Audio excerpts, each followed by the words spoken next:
going to turn this thing into Brett Veach Town before we know it, you know? That's right. Yeah, Wednesday hit, and we all decided, all right, Chiefs gear, it's time. We're all in Chiefs shirts I'm today. Chiefs gear all week, man. I went out and bought some new Chiefs gear on Friday to get myself ready to go for the event because I knew we'd be wearing a lot of it. I also overpack and all that kind of stuff too. But I'm like, today's Brett Veach Town day because I'm tired of hearing about Howie Roseman. Everywhere I go, Howie Roseman, Howie Roseman, Howie Roseman, Howie Roseman, Howie Roseman.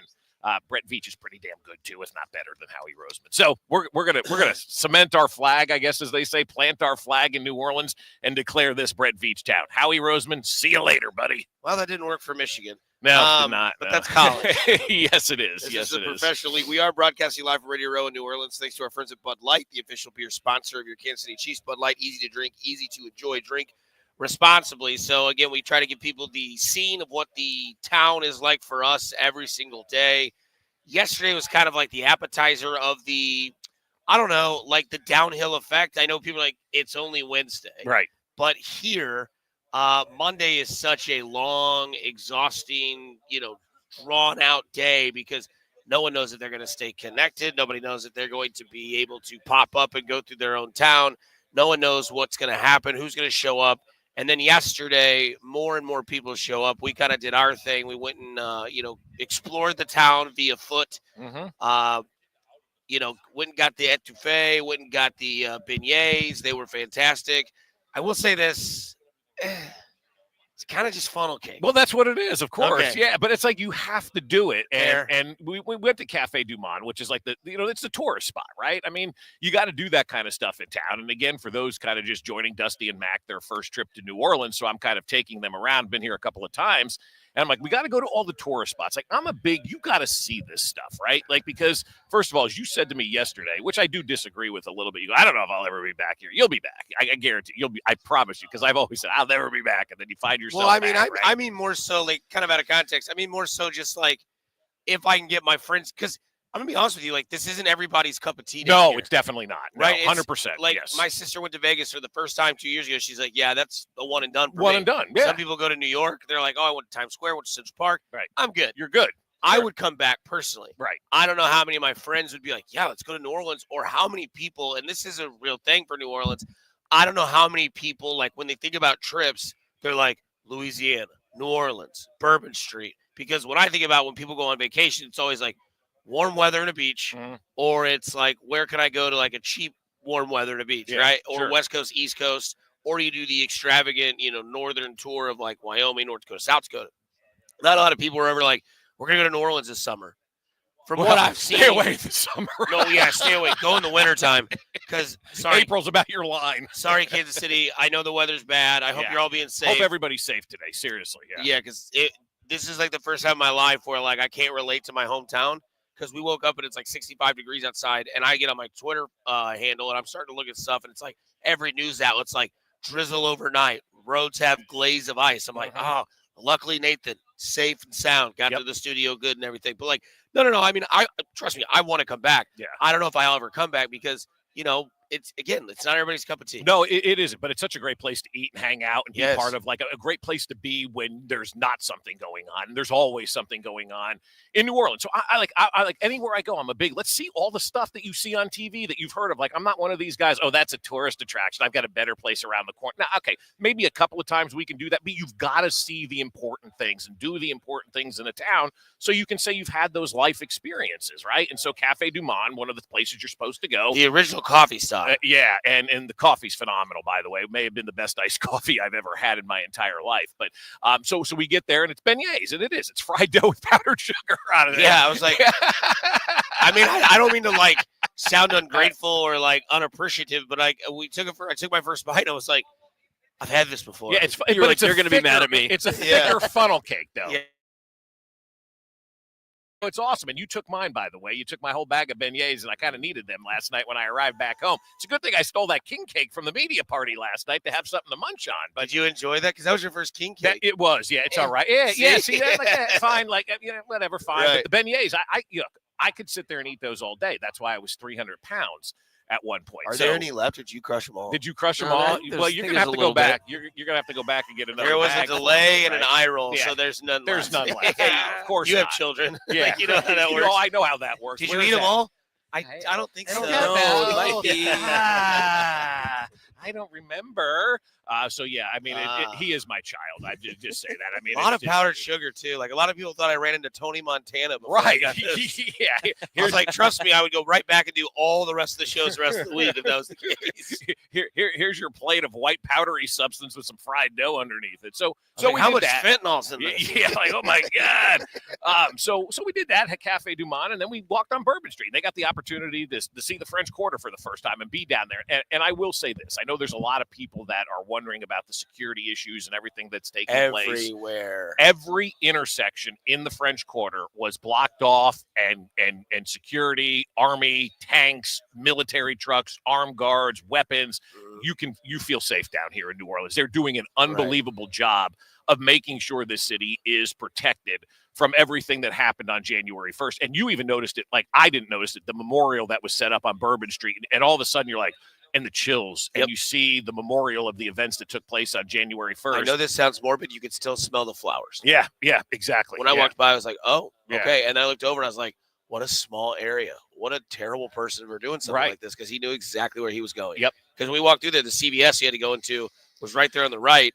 And I walked down that alley, and I mean, it was tiny. So that guy just knew what he was doing. Yep. And then you kind of look over, and then there's a guy preaching. You look to your right, there's the memorial, and I'm just like, oh boy, I wasn't expecting this. Yeah, I mean, like the military presence is intense. It is a level 2, and it probably will end up being a level 1 Homeland Security event with the president coming to the Super Bowl. The first sitting president ever in the history of the United States at the Super Bowl. I never knew that. Yeah, it's the first one. I had no idea. So the president's going to be here as well. Security is going to get ramped up as the weeks go on. And if you are coming down, which I know a lot of people are, because all the nonstop flights begin, I think, tomorrow and Friday and Saturday. Okay. So everybody. Worry, you're going to feel safe if you're in the French Quarter. Every street is legitimately like you're trying to get onto a military base, and it is. Every single intersection is manned and covered and protected, and it's great. And I feel really everywhere safe, you turn. Yeah, like you turn, you're like, oh, gun. Yeah, like you can't go anywhere, man, and not feel unsafe, which is fantastic. Which is what they need to do, because somebody messes it up for everybody. So those that are coming down, you're going to feel safe. You're going to feel great. And I don't know, what'd you think, man? You had your first Bourbon Street experience Tuesday afternoon at about noon, so it's a little bit different than what Friday night's going to be when we're down there. Yeah, but you had your first kind of like, wow, this is like I've seen this before. The way I kind of look at it is like it's like going to Fremont Street in the day for the first time in Vegas, right? Like you're going to see it, so you kind of know what it is. When we go Friday, it's going to look completely different, because I mean, you've been to Fremont Street in the day, you've been to Fremont Street at night, right? Like it's completely different. The freaks come out at night is like what they like to say. Yeah. No, I really love this town, and it's again, it's not everybody's cup of tea, like I said earlier. But if you like to get a little freaky, you like a little funk, you like a little, like Damon says, junky and funky, right here, baby. Because yesterday, we knock out a lot of things. Hurricane, right? Etouffee, right? Beignets, John Gruden. Yeah, and John Gruden, right? Like John, we're in this restaurant. We're the only ones in there eating. And our waitress, we're sitting on the balcony, of course, because again, that's what you do. Yeah. You go over, pay for a sandwich to sit on the balcony. The only ones, the only people in this restaurant. And up 3 floors of stairs. Oh my goodness! And this waitress comes up. She goes, "Yeah, there's a former coach down there. He coached I think the Redskins in Tampa. I don't really know who it is." We're like, well.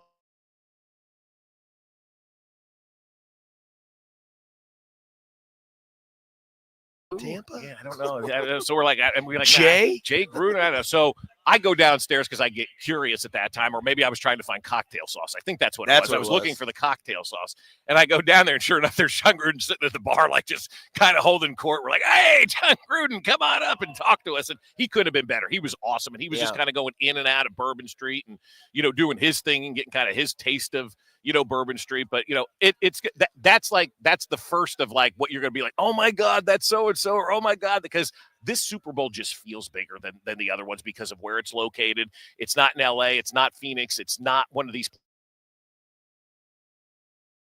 Everything is compact, everything is centralized, everything is here, and everybody's going to be in that one spot. And that's why I love New Orleans for the host site of the Super Bowl, because they do just an unbelievable job and everybody's together.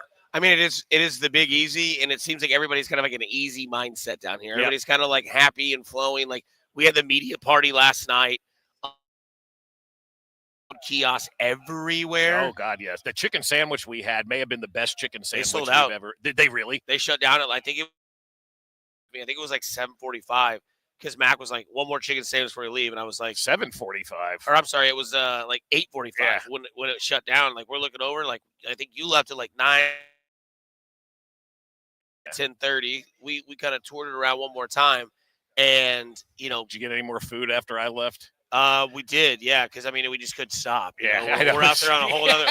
That was kind of like the first night where it's like, we kind of looked at each other like, should we let loose a little bit? And Mac's like, yeah, dude, like we don't have to get up as early. And I was like, all right, let's do it. And so like this group of guys like pulled Mac in like he was their child, and they started like doing shots with him. He comes back, he's like, brother, those were a little stronger than I expected. I was like, well, it was a shot, whatever. So we did that, and then we went back, got some more oysters with that cocktail sauce. Oh, that one knocked me on my ass last night because it was like an oyster with like margarita stuff on it. And it got to hit a horse. I thought I was going to do like CPR, man. You took it, it hit you like right. That's one thing. Like I don't know what hits quicker, horseradish or like Tyson in '92. Yeah, like, Tyson in '92. As soon as that thing hit your mouth, like you were out. And I was like, got him. Yep. And like they were like, yep, it'll do it. And he walks off or whatever. But no, it was fun. We went around. Talked to some more people. There were some funky bands playing. The bands are great down here. I can't wait to take you on Friday to Frenchman Street and just sit there and watch these bands play. And it's Zydeco music when you're having a couple of cocktails in New Orleans. Yeah. It's great. You get back to KC on a Tuesday and you listen to it. You're like, what the hell is this music? So anyway, we're having a good time. We're getting a good start to the week. And I think it's going to be great for everybody down here. And I think, and we'll get more into this as we go along, I'm starting to sense, man, this is our game. This is our effing game on Sunday afternoon. It's just starting to trend in that direction where I feel like there's so much still on the Philadelphia side. And hearing people talk about the Eagles, I'm like, man, the Chiefs are keeping quiet and they're going to come out and they're just going to deliver. I don't want to use the term a beatdown because I don't know that it is going to be something like that. But this is Patrick's legacy game, brother. This is Patrick's legacy game. And when Patrick has something on the line, he takes control. And because it's his legacy game, 35-0 Chiefs. That's fair. Stay true to yourself. That's right. Hell yeah. I will say this. Our buddy Osei, he texted said the entire offensive line brought back 30 bags of beignets. 30 apiece.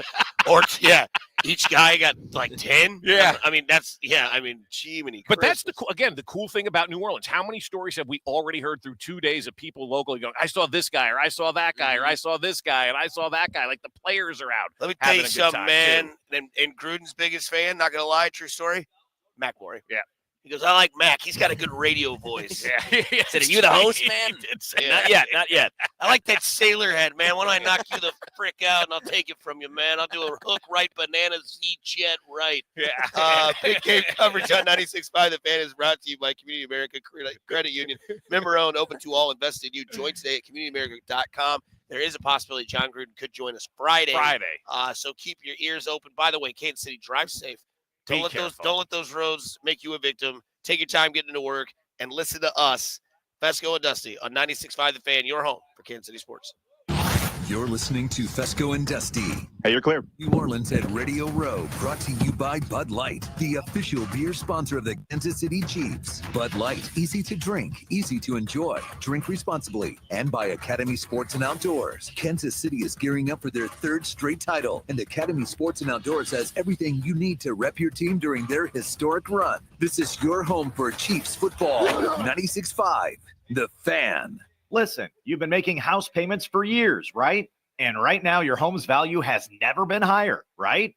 That means you're likely sitting on a small fortune in equity. And good for you. That's cash you could use to help secure your retirement, solve all your financial burdens, enable you to travel everything you want. The catch is you're not ready to move. No problem. You don't have to with TrueHold. Sell and stay leaseback program. It's a genius financial strategy. You sell your home to TrueHold while its value is high. You bank all the equity in cash now, and you can stay as long as you like with an easy, affordable lease. And TrueHold pays property taxes, insurance, and maintenance. TrueHold unlocks your wealth without uprooting your life. Get a TrueHold offer now while your home's value is sky high.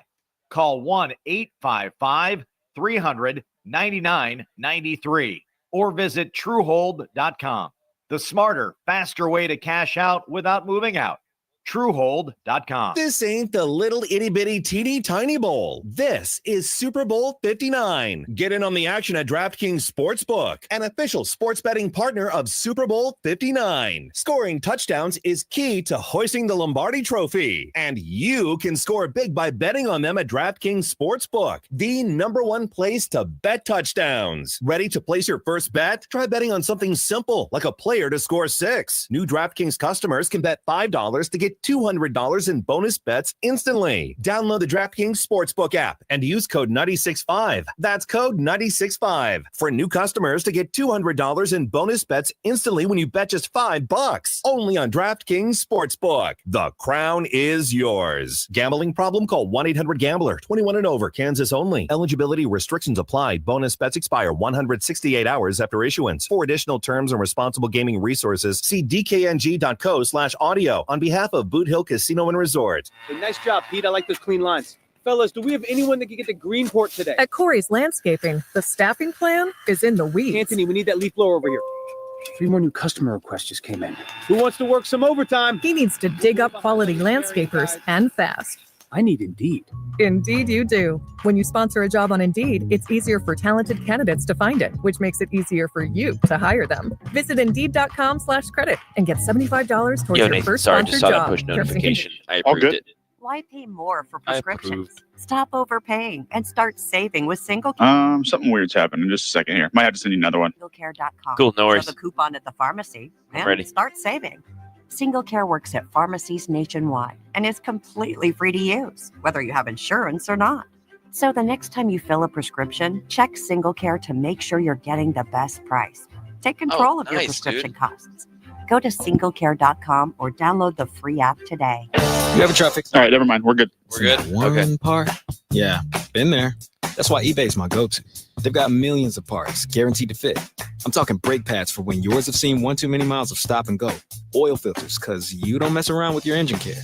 Even got this cold air intake on my watch list. I might just go for it. To keep the ride cool and your DIY streak hot. Find all the parts you need at prices you'll love. Guaranteed to fit every time. eBay. Yeah, Things, that's a good call. I should have people, done that yesterday. love. Should probably Eligible get items that only. Exclusions apply. In a world that moves a million miles a second, Haagen-Dazs invites you to slow down and savor every delicious bite. Take it one almond at a time with a Haagen-Dazs Vanilla Milk Chocolate Almond Bar. Madagascar vanilla, rich milk chocolate, and toasted California almonds make this unmatched icon legendary. Whatever Dazs you savor, a snack bar or your favorite flavor, say goodbye to the fast life and hello to savoring the finest ingredients and the richest and creamiest ice cream. That's Dazs, available at retailers nationwide. Bud Light was brewed to be a delicious and easy-to-drink beer, even when the little things in life are hard, like when the game is going into overtime, but you have even more time to enjoy it and a fresh Bud Light. Bud Light, easy to drink, easy to enjoy.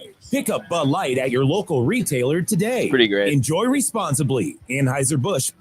Hey, Mac, I've got the Dimitrov audio ready to play from back here. Perfect.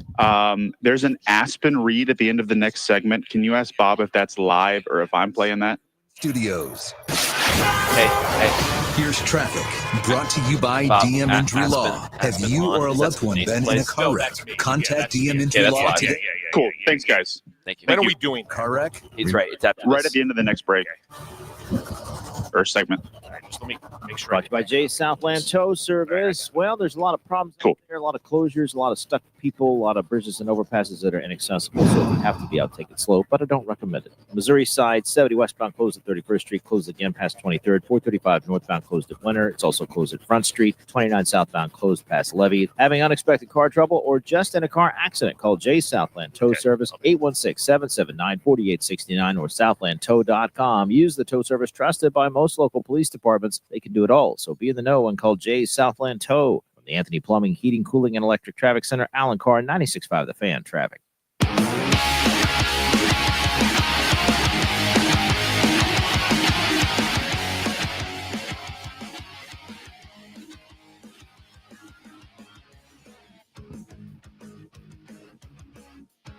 Diving right back into it here live from Radio Row. We are live in New Orleans, brought to you by Academy Sports and Outdoors. Kansas City is gearing up for their third straight title at Academy Sports and Outdoors. Has everything you need to rep your team during this historic run.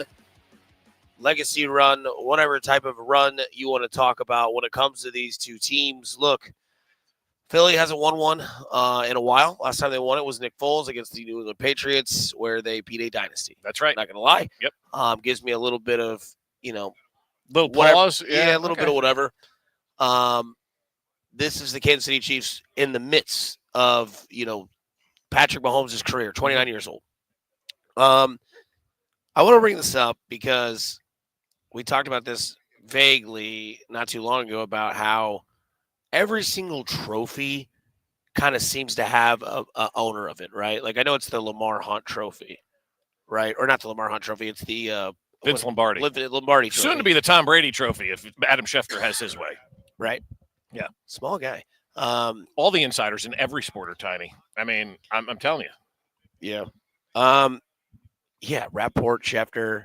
Wait till you see Jay Ken Glazer. Rosenthal in baseball season. Yeah. I have seen Tim Kirkshin also. Anyways, I'll get sidetracked. Anyways, so every year there seems to be somebody that the trophy is for. I know that sounds, I don't know, maybe a little bit bizarre, but you think about the first one, that was for Andy. Right. Never had a trophy. Had gotten to the Super Bowl, hadn't won one as a head coach, got it in that year. And I'll just jump in and say, like, during that Super Bowl week in Miami, that's literally what everybody was saying in Miami, whether it was Chiefs related, 49er related, whether it was national and local, everybody was saying, hey, man, it'd be great to get Andy his first Super Bowl. Great for Andy, great for Andy, great for Andy, right?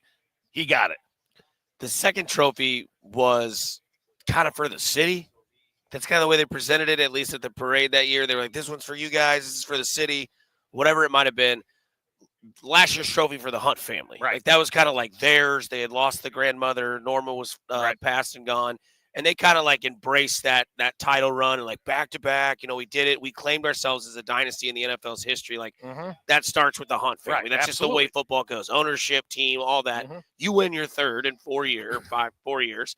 And you went back to back and solidify because last year was a conversation. Are they a dynasty? Well, they got to win the third to be a dynasty. Well, they did. And then we bring in, the conversation that we had yesterday where Mahomes just looked annoyed. Was like, I got to go through all these BS questions. I got to go through all this stuff. Like, some of it's cool and probably is enjoying it the way he can, but also is ready to play the game. Right. He is. This is for a three-peat. This is a historic run. You don't win these three-peats. You don't win a lot of these trophies if you don't have a quarterback that is humble and a leader. And it kind of just seems like this is the one for Patrick. Like when he's on the stage last year with Chris Jones, after winning a back-to-back title, during the confetti still falling. And I know that stuff probably falls forever, but it's still falling. Kid in arm, Jones to his left, wife, Travis, he's going nuts. It's Vegas. Hey, let's go win another one next year. It's never been done before. Let's go win another one next year. Like literally be like me hearing Freebird play in the back.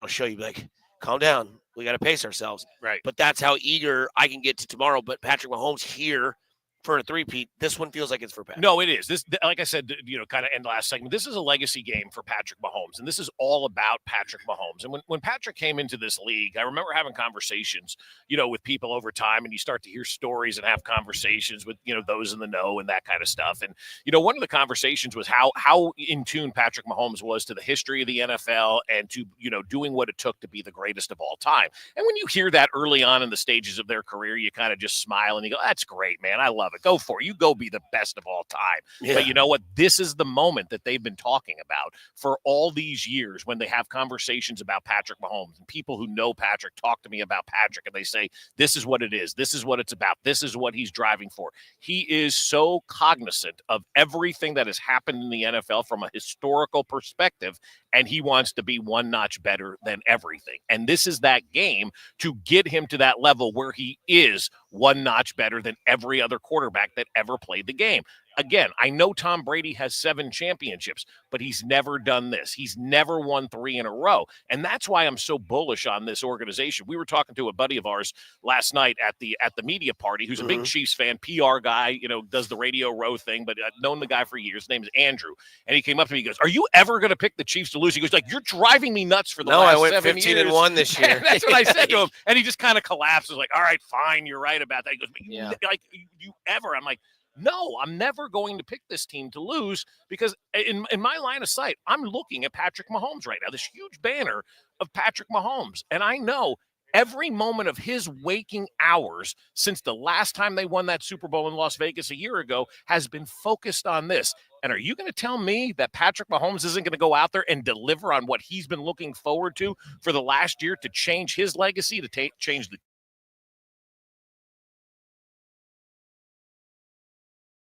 Mahomes' seminal moment? This is his Super Bowl, and if he wins it, he goes down in history as the greatest of all time, the first to ever do it, and maybe nobody ever does it again.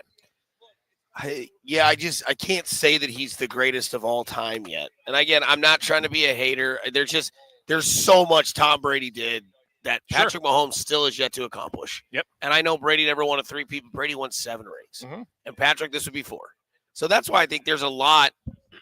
I think there's a lot on the line, and I think that's why this one is essentially for Patrick Mahomes. I know that, like, if you were to ask him, obviously he would never say, like, I really, really – actually, he might say that.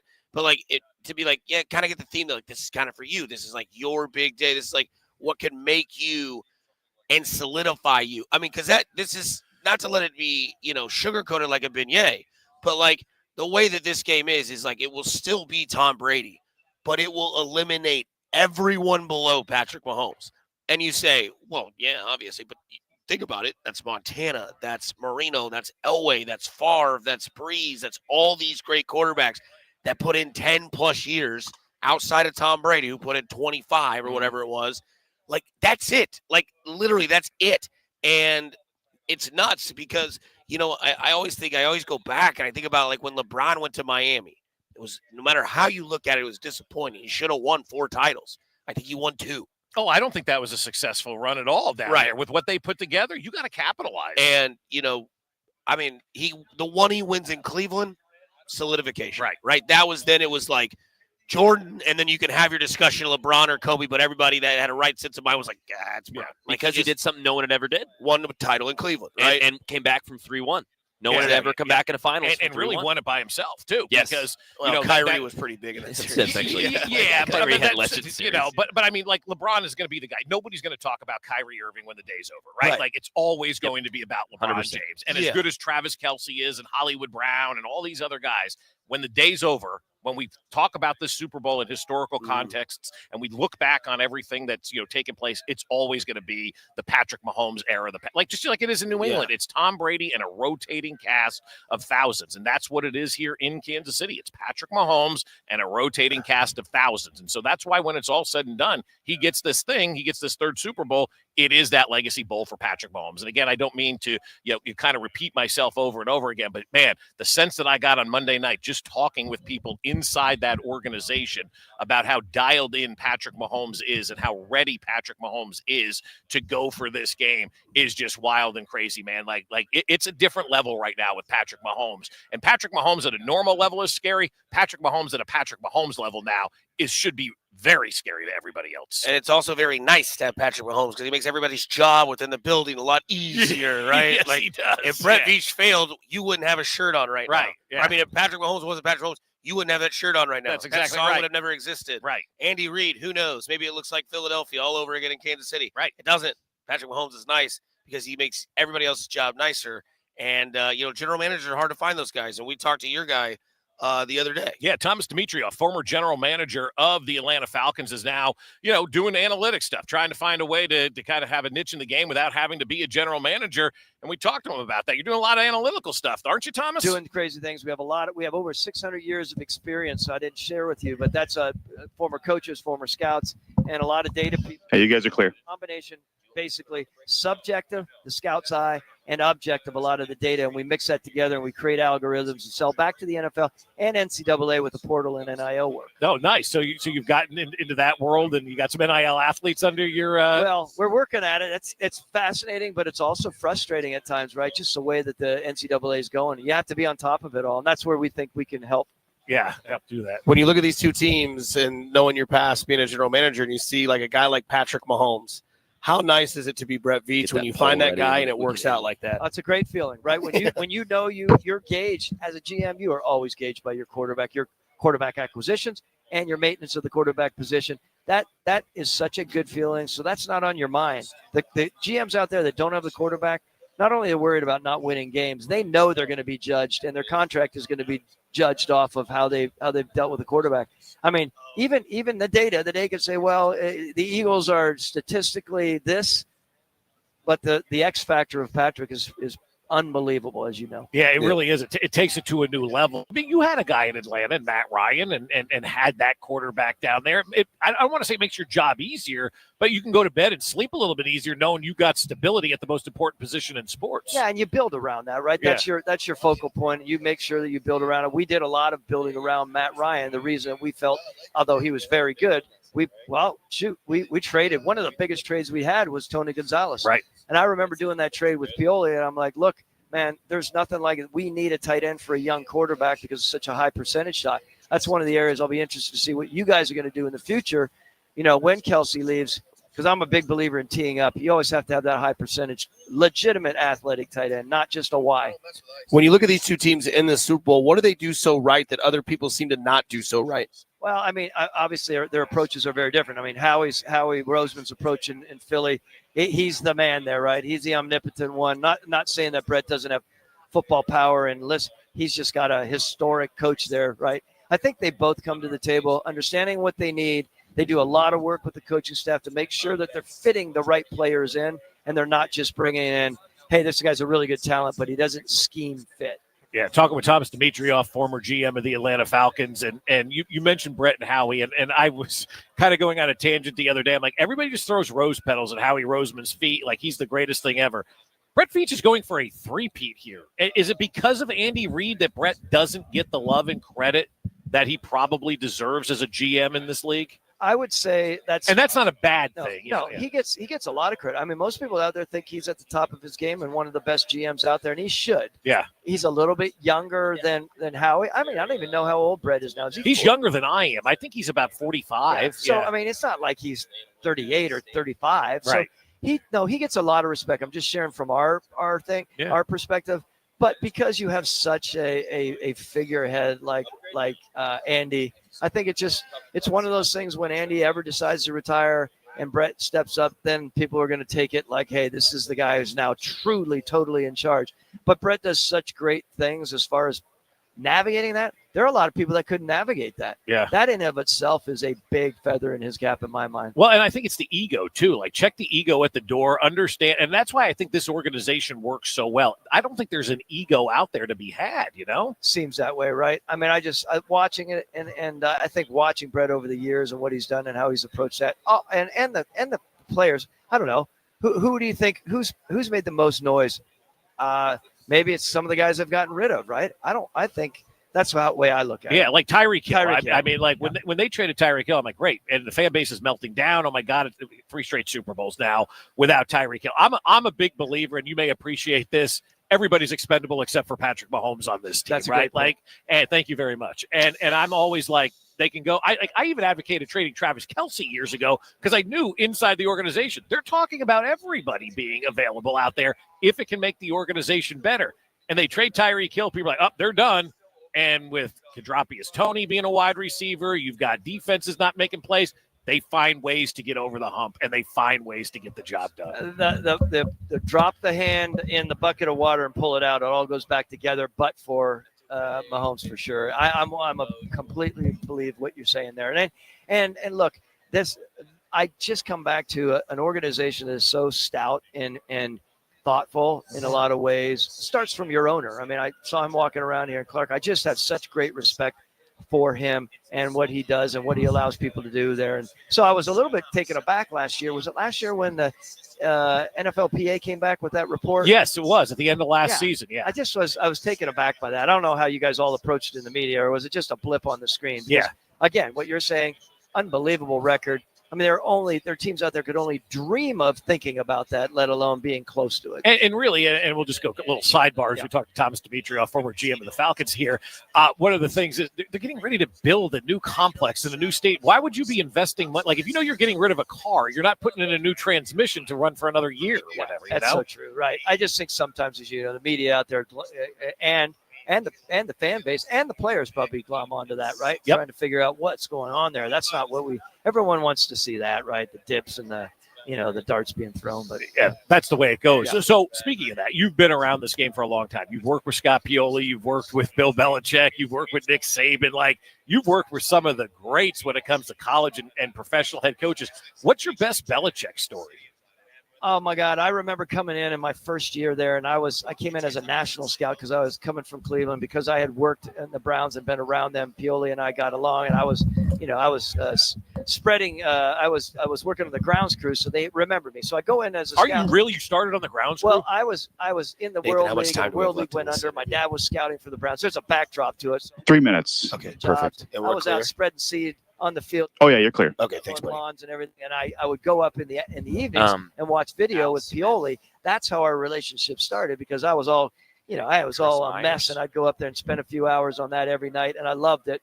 And so at that point, I get in the scouting world, but I go to New England to be their national scout. Bill has me up on the board. We're drilling down on massaging our draft board, and he is asking about Lawyer Malloy. You remember that name? Yep, of safety? of course, yeah. And basically, I'm sitting there thinking, oh, my Lawyer Malloy, I have to make sure that I deliver the right message. So I go on to delivering a half-assed message about the Lawyer still being good. And Bill just stopped me point blank, basically ripped the tag off the wall and just said, absolutely not. Basically was saying to me, I want only candor here. And the reality, it's time to move on from Lawyer Malloy in this. And I remember that being the starting point. There were many more, believe me, but those were the starting points of, you deliver it. You know exactly what our team is. There's no like soft shoeing things with Bill, right? Yeah. What is it? You deliver your message, and you have to have a background with it. So that it was holding everyone accountable. Do your effing job was always the line. Yeah. And that's a big thing you learn along the way too. How come that doesn't work outside of the Bill Belichick mold? Why has it been where every coach that he's had doesn't do as well as he did? Like, what's the missing piece there? I think there's one Bill Belichick, and I think the concepts make sense, but I think you have to understand when you go into a building as a coach. And a lot of the more GMs have worked out, right? So, you look at John Robinson, who, I know he got fired from Tennessee, but did a nice job there. And, at Tampa, you have Jason Light, who's done a really good job. There's some people that have been out there. I think they took part of what was Belichickian and solid and stout, and the other parts that weren't their personalities, I think the ones that have been successful, they pulled that aside. That's important. I think on the coaching side, they're so ingrained in that, and they think they need to take the majority of everything, and it just does not work for every head coach, potential coach. So that's where I think pretty it is. dicey out there this morning, Nathan, with the roads. Oh man, dude, it was actually like crazy. Were you able to was it just slick? Like, were you sliding? I slid once and saw 3 or 4 cars in ditches. I mean, it was like legitimately bad roads. Okay. Yeah, like this is legit bad. This is snow you can deal with. Exactly. Different ball game, man. Bingo. Those games that are tough and bad, you guys see them all the time. Guys, we're back in about 15 seconds. It ends with him spelling his website. Okay. Thank you, Nathan. Reed is as well. It's going to go down. I think it's the greatest head coach quarterback combination. I think it'll get there. Yes, for sure. 5 seconds. Appreciate. Tell people where they can find you one more time. Sumer Sports, SUMER Sports.com. There it is. Thomas Dimitrioff saying it's going to get there. It's going to be the greatest head coach quarterback dynasty of all time. I think there's a lot of people that are afraid to say it now and make that impactful statement that it is the greatest of all time, because I do think people still have Patriot derangement syndrome where they all are kind of intertwined to New England and feel like, oh, we always got to put Tom Brady and Bill Belichick up here, because I did have somebody tell me with the organization over the last couple of days, what are they going to say about us now if we three-peat? Like, are they going to continue to push this bar and push this bar and push this bar where no matter what the Chiefs do, they're never going to let them top the New England Patriots? Well, as I've said on numerous occasions, not on my watch. They win 3 in a row. See you, New England. Get the hell out of the way. There's a big guest arriving today at 4:00. FedEx is going to drop off the Super Bowl trophy. Trophies arriving today. Yep. That's right. Yep. Lombardi steel, or what is it? The stainless steel silver, nice look. We should do that sometime. We should rank championship trophies. Well, the Stanley Cup is number one, and everything far. else, everything else is down here. MLB's is kind of I used to think it was cool with all the flags. I'm like, what do we? I don't really know. Now that Costanza drove it around the parking lot, and then the commissioner called it a piece of metal. The Lombardi's cool though. Yeah, the Lombardi. It's cool. It's a good looking trophy, but I mean, the Stanley Cup you drink out of. I mean, I kind of think nothing better. I think the NBA title is kind of nice. How like the basketball's off center. Yeah, that's kind of a cool one. Then the college one's a piece of wood. Yeah, it's a big piece of wood. It's a big piece of wood. Big piece of wood. You're like, what? With a little bit, what? Well, it's a nonprofit. They can't afford the trophies, And then the World Cup. The college, that's a good one. World Cup's probably my second. The college football title, the crystal football. Yeah. I always thought that was going to that's cool. a good one. Yeah, that's a good one. That is a good one. But nothing beats the Stanley Cup. I mean, there's nothing. 913-586-7965. How are you doing to stay safe in Kansas City? We have been told about the roads. Nathan was kind enough to still make it in. Go slow. Take your time. Don't hurry. Call your boss if you want to and tell him you can't make it. And just listen to 96.5 The Fan. You can also check us out. We're live on the YouTube, on the Twitch, and also we're live on Radio Row in New Orleans, brought to you by Academy Sports and Outdoors. Kansas City is gearing up for its third straight title, and Academy Sports and Outdoors has everything you need to rep your team during their historic run. We do our weekly poll every Wednesday. That's right, it's Wednesday. You can vote at the Fan 965. Which one do you think is better, the po' boy, the etouffee, the beignet, or the gumbo? You take your pick. We'll give our answers on the other side here on Radio Row in New Orleans. You're listening to Fesco and Dusty on 96.5 The Fan, your home, Kansas City Sports. You're listening to Fesco and Dusty. Hey, we're clear, Bob. 20 seconds. We've got the Aspen read. By Bud Light, the official beer sponsor of the Yes, sir. Chiefs. Bud Light, easy to drink, easy to enjoy. Drink responsibly. And by Academy Sports and Outdoors. Kansas City is gearing up for their third straight title, and Academy Sports and Outdoors has everything you need to rep your team during their. All right, 5 seconds. This is your home for Chiefs football. 96.5 The Fan. Well, for those who know me, know that I've been struggling for years to figure out my front yard. My backyard, it's been a mess. I've tried everything, and then I finally did the right thing. I called my friends over at Aspen Lawn, and I said, hey, help me out. My lawn is an absolute disaster. We had 2 huge trees removed from our front yard, but you know what? Those roots stay under our ground, and they keep sucking the water out of our lawn and killing our grass, and I'm like, I'm at wit's end. What am I supposed to do with this? And so the folks over at Aspen Lawn and Pest Control are going to help me out. College-educated professionals running a great business that not only going to help me with my lawn, but also help me with that pest control. Because as you guys know, we love sitting outside. We love watching TV out there, but those mosquitoes, those bugs in the summertime can be overbearing. Aspen Lawn and Pest Control can help with that as well. They'll get the job done right the first time. And you see those iconic blue trucks all over the city. They're parked in front of the nicest lawns in town. You got to check them out at aspenlawn.com. Aspenlawn.com is where you can set up that free appointment and have them come out and check out your lawn like they're going to do with me once spring rolls around, because I can't wait to get Aspen Lawn out there to finally have my lawn looking the best on the block. Don't wait. Call today or visit aspenlawn.com. That's aspenlawn.com.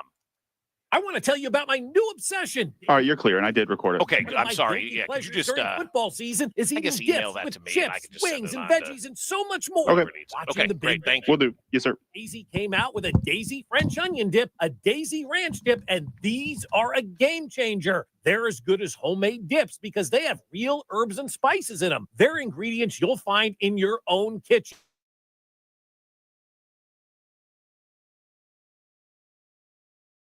Where? Hey guys, it's Dusty Likens, and I know it's tough to talk about when it comes to low T or erectile dysfunction, or even for myself, weight loss. It's tough. I get it. But sometimes you just have to nip it in the bud and take care of it yourself. Or you can have some help. And where you can get that help is with my friends over at Heartland Men's Health.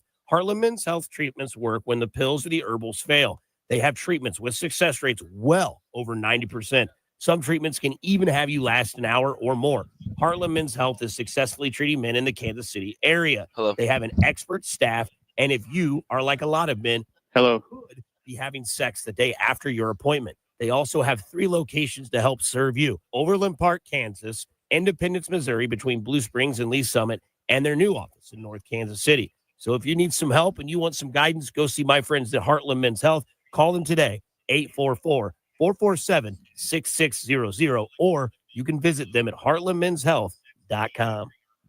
Hey, weekend warriors, how's a little trail therapy sound right now? Hop in. Let's go for a ride in the all-new Nissan Armada Pro 4X. Tune out all those work emails and turn up that twin-turbo V6 engine.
That's a voice I love to hear. That was also the longest traffic report I've ever heard in my 8 years at this station. So please, Kansas City, stay safe on the roads. Take your time.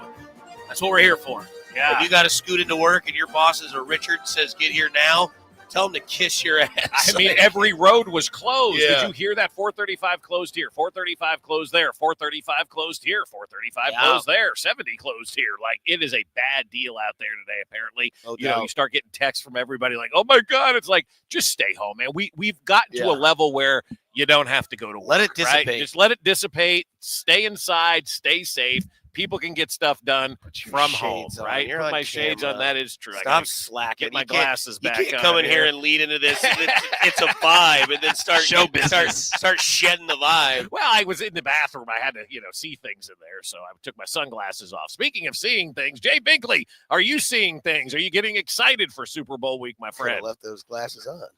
Man, I'm getting so excited, but this weather this morning was a huge big bag of sucks. So glad you guys are in New Orleans. No, I believe it, man. Ice is I'm no fan of ice. Man. Ice is not nice. No, even if it is vanilla.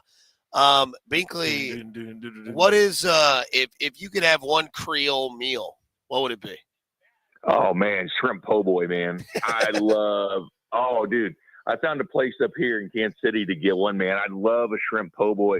I have an uncle and a bunch of cousins down in Shreveport, Louisiana. So I'm like addicted to Cajun food. Would you go for the three-peat on po' boys if you were down here?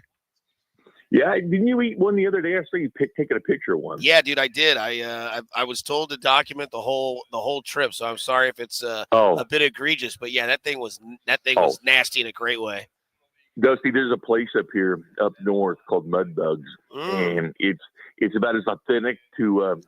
I think people are from Louisiana or something because it's that authentic. But they have a great shrimp po' boy. They've got like a bassa po' boy. They've got kind of a barbecue po' boy. I mean, dude, I got to take you there. It's awesome. But I have a question for you though. Yeah. Maggie Sajak or Kay Adams?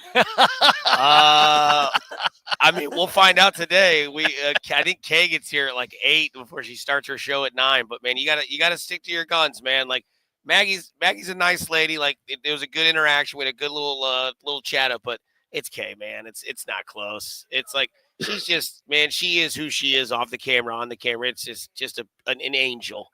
Okay, just a complete angel. Well, they're both elite. Yes.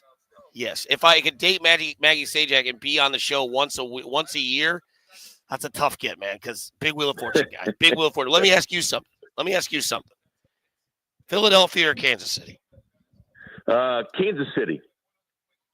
Okay, why? One, I'm from here, but here's the thing. It was weird. So I was having a dream, and this is 100% true. 100% true. Did you wake up dry? No, I wet myself because of this. Only because of this. But I left it on NFL Network, right? And they have Super Bowl. They were doing Super Bowl. They had Chiefs and Eagles Super Bowl from a couple years ago. So things are going on in the background or whatever, and you start to dream about them, whatever. I dreamt the Chiefs won 49-35. I know it's a ridiculous score. It doesn't make any sense. Both these defenses are awesome. But I was like, man, Patrick Mahomes just got his 4th ring. I mean, it seemed real. You ever have those dreams that seem so realistic? Yep. And you wake up and you think you have a bunch of money in a drawer and you go in there and there's nothing. But I had that dream. It's a ridiculous score, but it's kind of funny. No, I don't think you're off by saying this is a game that you feel that the Chiefs are going to win, Jay. It's a different atmosphere. And I know we've only been around the team one day, but I got enough sense to know this is a different game for Patrick Mahomes. I've said all morning long now, and will be the theme kind of the rest of the week, this is Patrick Mahomes' legacy game. And when Patrick Mahomes wants to do something, who's ever told Patrick Mahomes no, he couldn't go out there and do it? And that's why I think this game is a Chiefs win, because this is all about Patrick Mahomes. This is what creates him as the greatest of all time, in my opinion, sets him apart from every other person who's ever played this game before. This is Patrick Mahomes' legacy game. And when all that's on the line, Patrick Mahomes tends to play big in huge games. Yeah, pretty good for a guy that didn't make the Pro Bowl, right? Right. Not bad at all. But no, Patrick Mahomes lives for the big moments, and like he's all about it. And there's certain guys that have that DNA. Michael Jordan, had that DNA. Derek Jeter had that championship DNA. Yep. Patrick Mahomes is right there with those guys. I mean, he's got that drive to be the best, and this might be I guess he could have another chance, with a three-peat, later on in life, but there's no guarantees for it. But this is his one big opportunity, and man, he looks completely locked in, like you were saying yesterday. I mean, just his attitude and demeanor and the way that he's going around things. But this is a business trip, man. I mean, this is something they thought about since last year, and it's tough to go against the Chiefs in these big games. I mean, this is what they do. It's what they win, and gets down to the fourth quarter, they win these type of games. It is hard to look at Vegas. They always have them as the underdog. I mean, I think they'll move to the underdog again in this one, which is no big deal. But the Chiefs, they don't cover games when they're the favorites a lot of times, or they just find a way to win the game. I will take Andy Reid over Nick Sirianni. I'll take Patrick Mahomes over Jalen Hurts. Right. I will take this championship DNA. So, Jay, like when you look at Patrick Mahomes and the legacy and all that kind of stuff that's on the line, are you with me that this does cement him as the greatest of all time? Or are you with Dusty, who still says, Tom's got 7. That's pretty good. You know what? I am with you on that, Bob. And, we had that discussion about a year or so ago or 6 months ago. Remember when I was in there and I said how really close, just like 2 games defined Patrick Mahomes and Tom Brady being tied with rings? I mean, you think about it, the tuck rule game with the Raiders, the tuck rule game, which is a rule now that you can't do, but the Patriots got that ring because of that. So that's one more for Tom Brady. Then, of course, the head-to-head was a net positive for Tom and net negative for Patrick Mahomes. But there's so many close games. Say in that AFC title game, the D Ford's offsides and Patrick Mahomes goes on and wins the ring. What if they win that game? The Rams were not the same team when they got to the Super Bowl. The Chiefs played a great game with them at 54-50 in the regular season. And what if Mahomes gets one there? I don't think people realize how close these rings could be if a few things happened here or there, but of course they didn't. I think a lot of people forget also that Patrick Mahomes is 29 and still has a lot of time, which is not good for Tom Brady. So, I mean, I think Tom Brady can still be solidified as the GOAT. I think he still should be.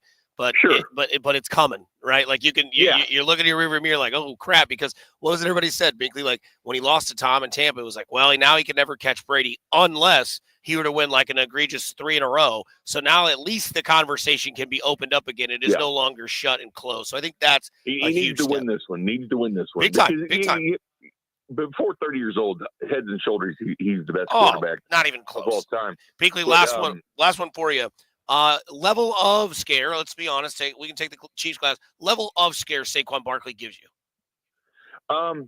Well, usually you start worried about these things, just like Derrick Henry a few years ago in the playoffs. What are they going to do about Derrick Henry? He's going to run all over him. And he didn't.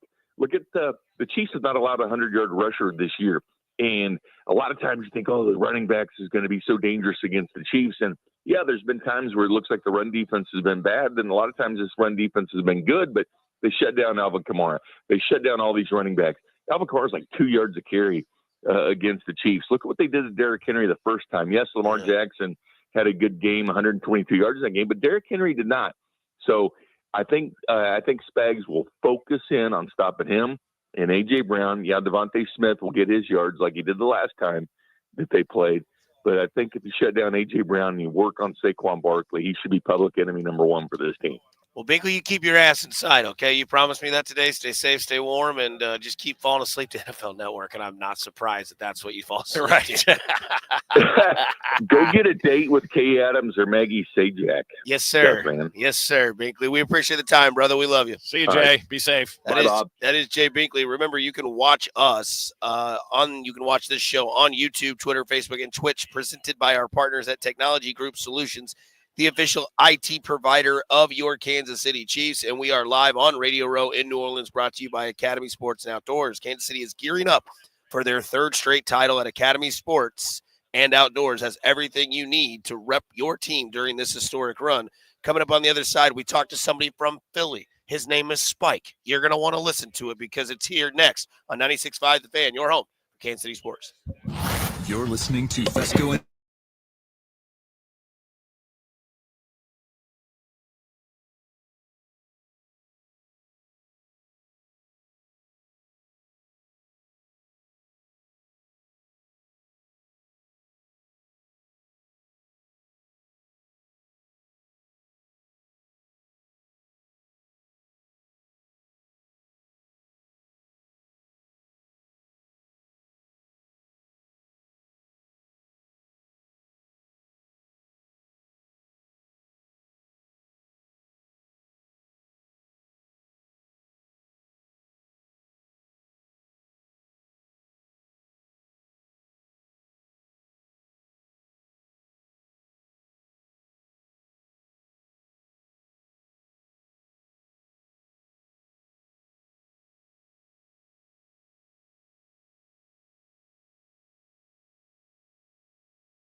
Maybe go back to Mother's and get that Ferdy sandwich. It's like a beef po' boy. Or we need to just go back to the bar we were at last night and hold the alligator. I felt so bad. By the way, here is a picture of Blue Springs I-70 of the ice. Oh, God. It's a Grandview Triangle, actually. Okay, yeah. More credit to Nathan. He drove in from Lawrence this That's morning. right. I had no idea. Unreal. That's unbelievable to you, Nathan. Hey, you are the best in the business, go in the boss's office and ask him for $300 in like trade somewhere. Yeah. Quick trip. I'll do that right now. Thanks, Yeah. Dusty. Is he in the house? Not yet. No, It's usually about an 8 a.m. thing. Yeah, so we'll see. but We'll give him time. today ain't happening. Right? Yeah. You're about to get a bunch. You're about to get a bunch of texts. While you're in there, Yeah, exactly. Hey, if I made it from Lawrence, everybody else can make. No, yeah, but shout out to we kid, can, Go we can slow. Avoid it if you can. Yeah, man. how bad was it, People man? You're driving around there. Tell everybody like what's going on. I kept it 35 and below on the way in, guys, and I would say my drive was about twice as long as normal. And I still, there was one instance of me slipping and sliding a little bit for a few seconds. So saw about 4 cars off the road. I just play it safe this morning. Yeah, please do. Please play it safe as well. It is time to talk to Spike Eskin of WIP in Philadelphia. Of course, the Eagles and Chiefs in the Super Bowl. Spike, how you doing? I'm great, man. Couldn't be better. This is our job. Yeah. So You guys are clear. pretty good, pretty good job, all things considered. So, taking in the sights and the scenes of New Orleans, getting ready for the game. Yeah. Is this kind of your vibe? I mean, I see the tats. I see the is this kind of the New Orleans kind of fit in for Spike. No, I kind of like the whole haunted, spooky bit of it. I like the history. I came with my wife a few years ago, but I'm not a big drinker. I don't like crowds. I don't like partying. So that whole part, man, my co-hosts are like, hey, let's go out. And I'm like, absolutely not. I don't want to go anywhere. Yeah. So that part of it I'm not into, but the rest of it I like. You're the old guy in the room like I am. This is, I think, my 9th or 10th time now. I keep thinking about, I was there for this event. I was here for that event. These guys are new down in New Orleans. Like, we got to do this. We got to do that. We got to do this. I'm like, we'll get to it all. You can't do it all in one night because there is so much, going on down here in New Orleans. But obviously from the Philadelphia standpoint, I mean, you're a lifer in Philadelphia. You've been there forever and a day covering this team. What's your take going into this Super Bowl? We're about midweek now, man, so it's starting to kind of to ramp up for the game. Yeah, I kind of feel like we're all in the same place, right? Where the Eagles have an awesome roster, had an awesome season, and they're going against a team that somehow figures it out every single time. So on one hand, the sort of non-emotional part of me can say the Eagles can definitely win this game, right? I mean, I don't see any reason why the Eagles can't win this game. But then I start thinking about it being a one-score game in the fourth quarter, and I get terrified. And I think everybody else is too, right? So, and you can't just say, whoever makes less mistakes, because the Bills didn't turn the ball over, and they tried to, but they didn't, and they still lost the game. So I sort of feel like I would love to find a way to get up 2 scores in the fourth quarter and not have to navigate that part of it. I feel as good as I guess you could feel going against, Mahomes, Andy Reid. It's kind of interesting how there's parity or there's foreshadowing in the NFL. This year in Kansas City, we, get some people from our text line or from listeners that say the Chiefs just don't look like they're having fun. It looks boring. Yeah. You know what the Chiefs did a lot? They won close one-score games. What are the playoffs all about? I know you guys just waxed Washington, but a rookie quarterback, it's going to run out of time eventually. You guys' defense showed up. They turned the ball over. Here we are again. Potentially could be a one-score game. Chiefs are just doing it all year. How much does that play in effect? You just mentioned scared to death if it's a one-score game in the fourth quarter. Yeah, and it's funny. The Eagles have a way, as well as they played this year, you can look at some final scores and they win by 10 or 16. But in the middle of the fourth quarter, they were up 4 or they're up 6, right? I mean, we've had a lot of those games too. I think the hard thing for me to figure out, not watching every Chiefs game, is did they win a bunch of one-score games because they weren't as good this year and they know what they're doing, so they figured it out? Or did they win a bunch of one-score games because they know how to get through the regular season and get to this point without having to beat the hell out of everyone every week? And I don't know. I don't know the answer to that, right? I mean, I just know that if I'm cheering for one team with the Chiefs down 4 with 3 minutes left and they have the ball, I would rather be cheering for the Chiefs at that moment than the Eagles, as well as our defense has played this year, by the way. They played great.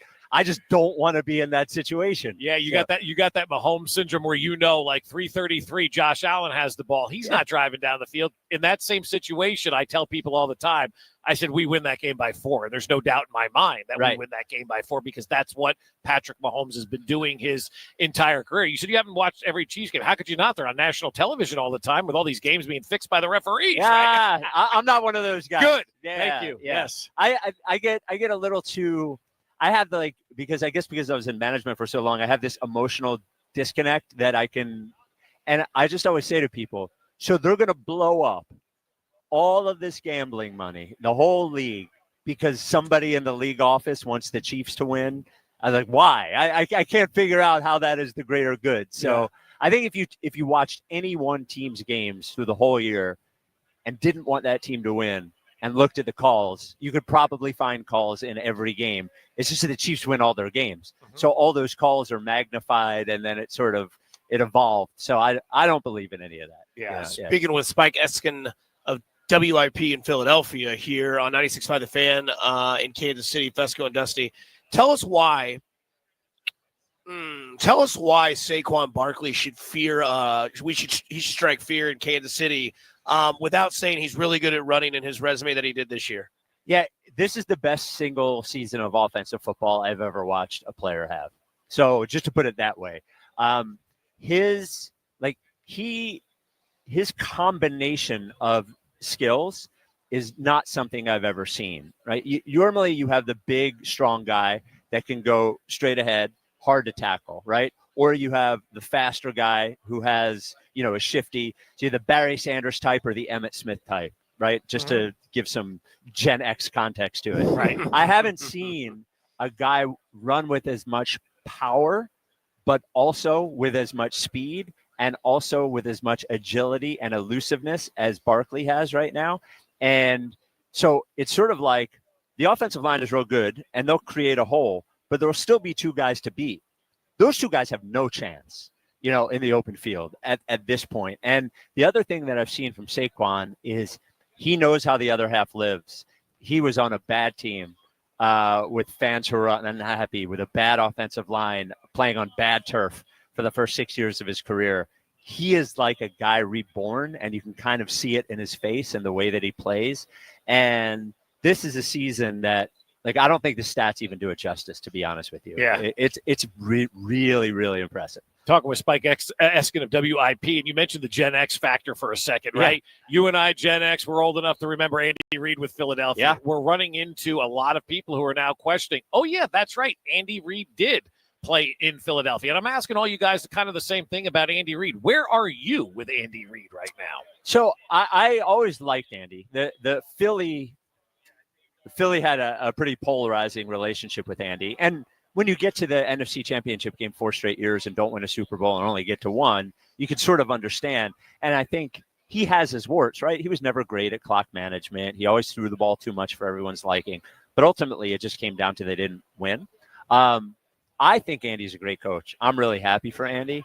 I would say that the thing for me is I don't want Andy Reid making history at our expense. I think it's enough that if you look at the history of the Eagles, most people would agree he's the best coach in the history of the Eagles, even though he didn't win a Super Bowl. I think if Sirianni wins one, he could eventually overtake that. But he's already the best coach in our franchise's history and didn't win a Super Bowl, which is kind of embarrassing.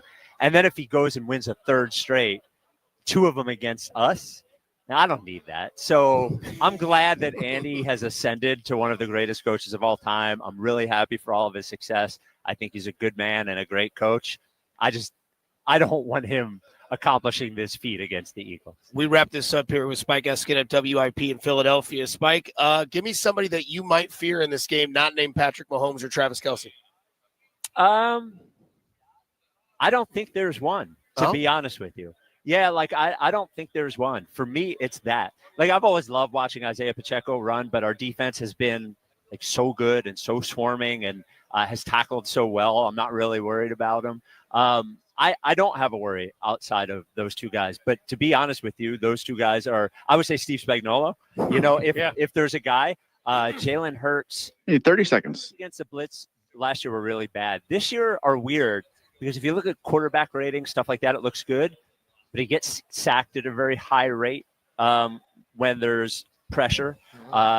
And I watched that Buffalo game, and I watched Spagnuolo know when to dial it up.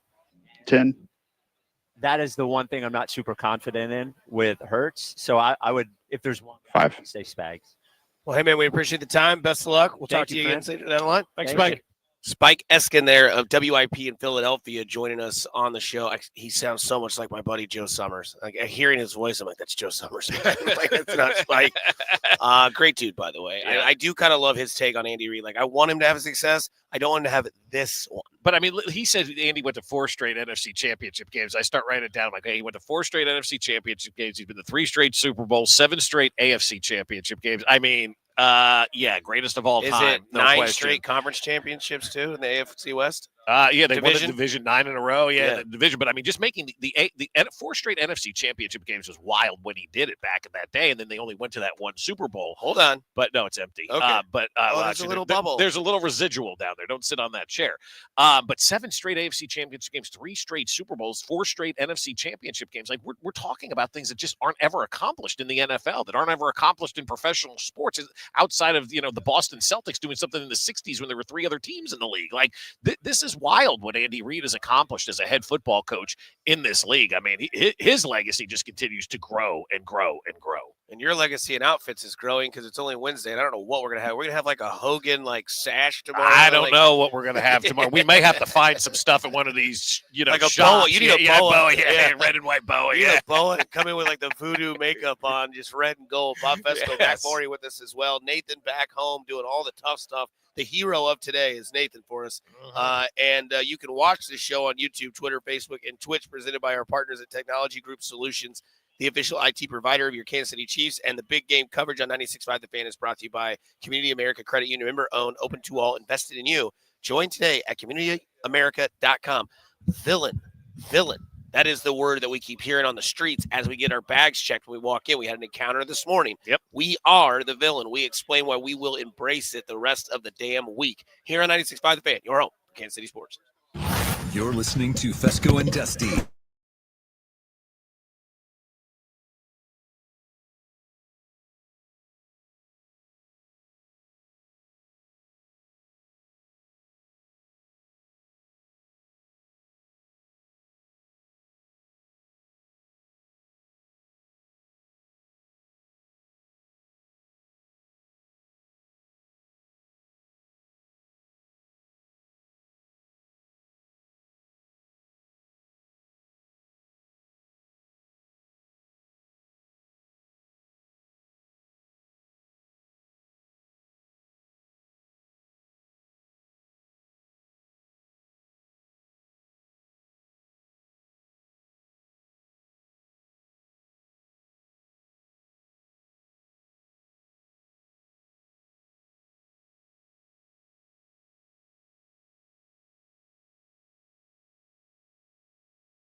Pace yourself. Stay focused, Dusty.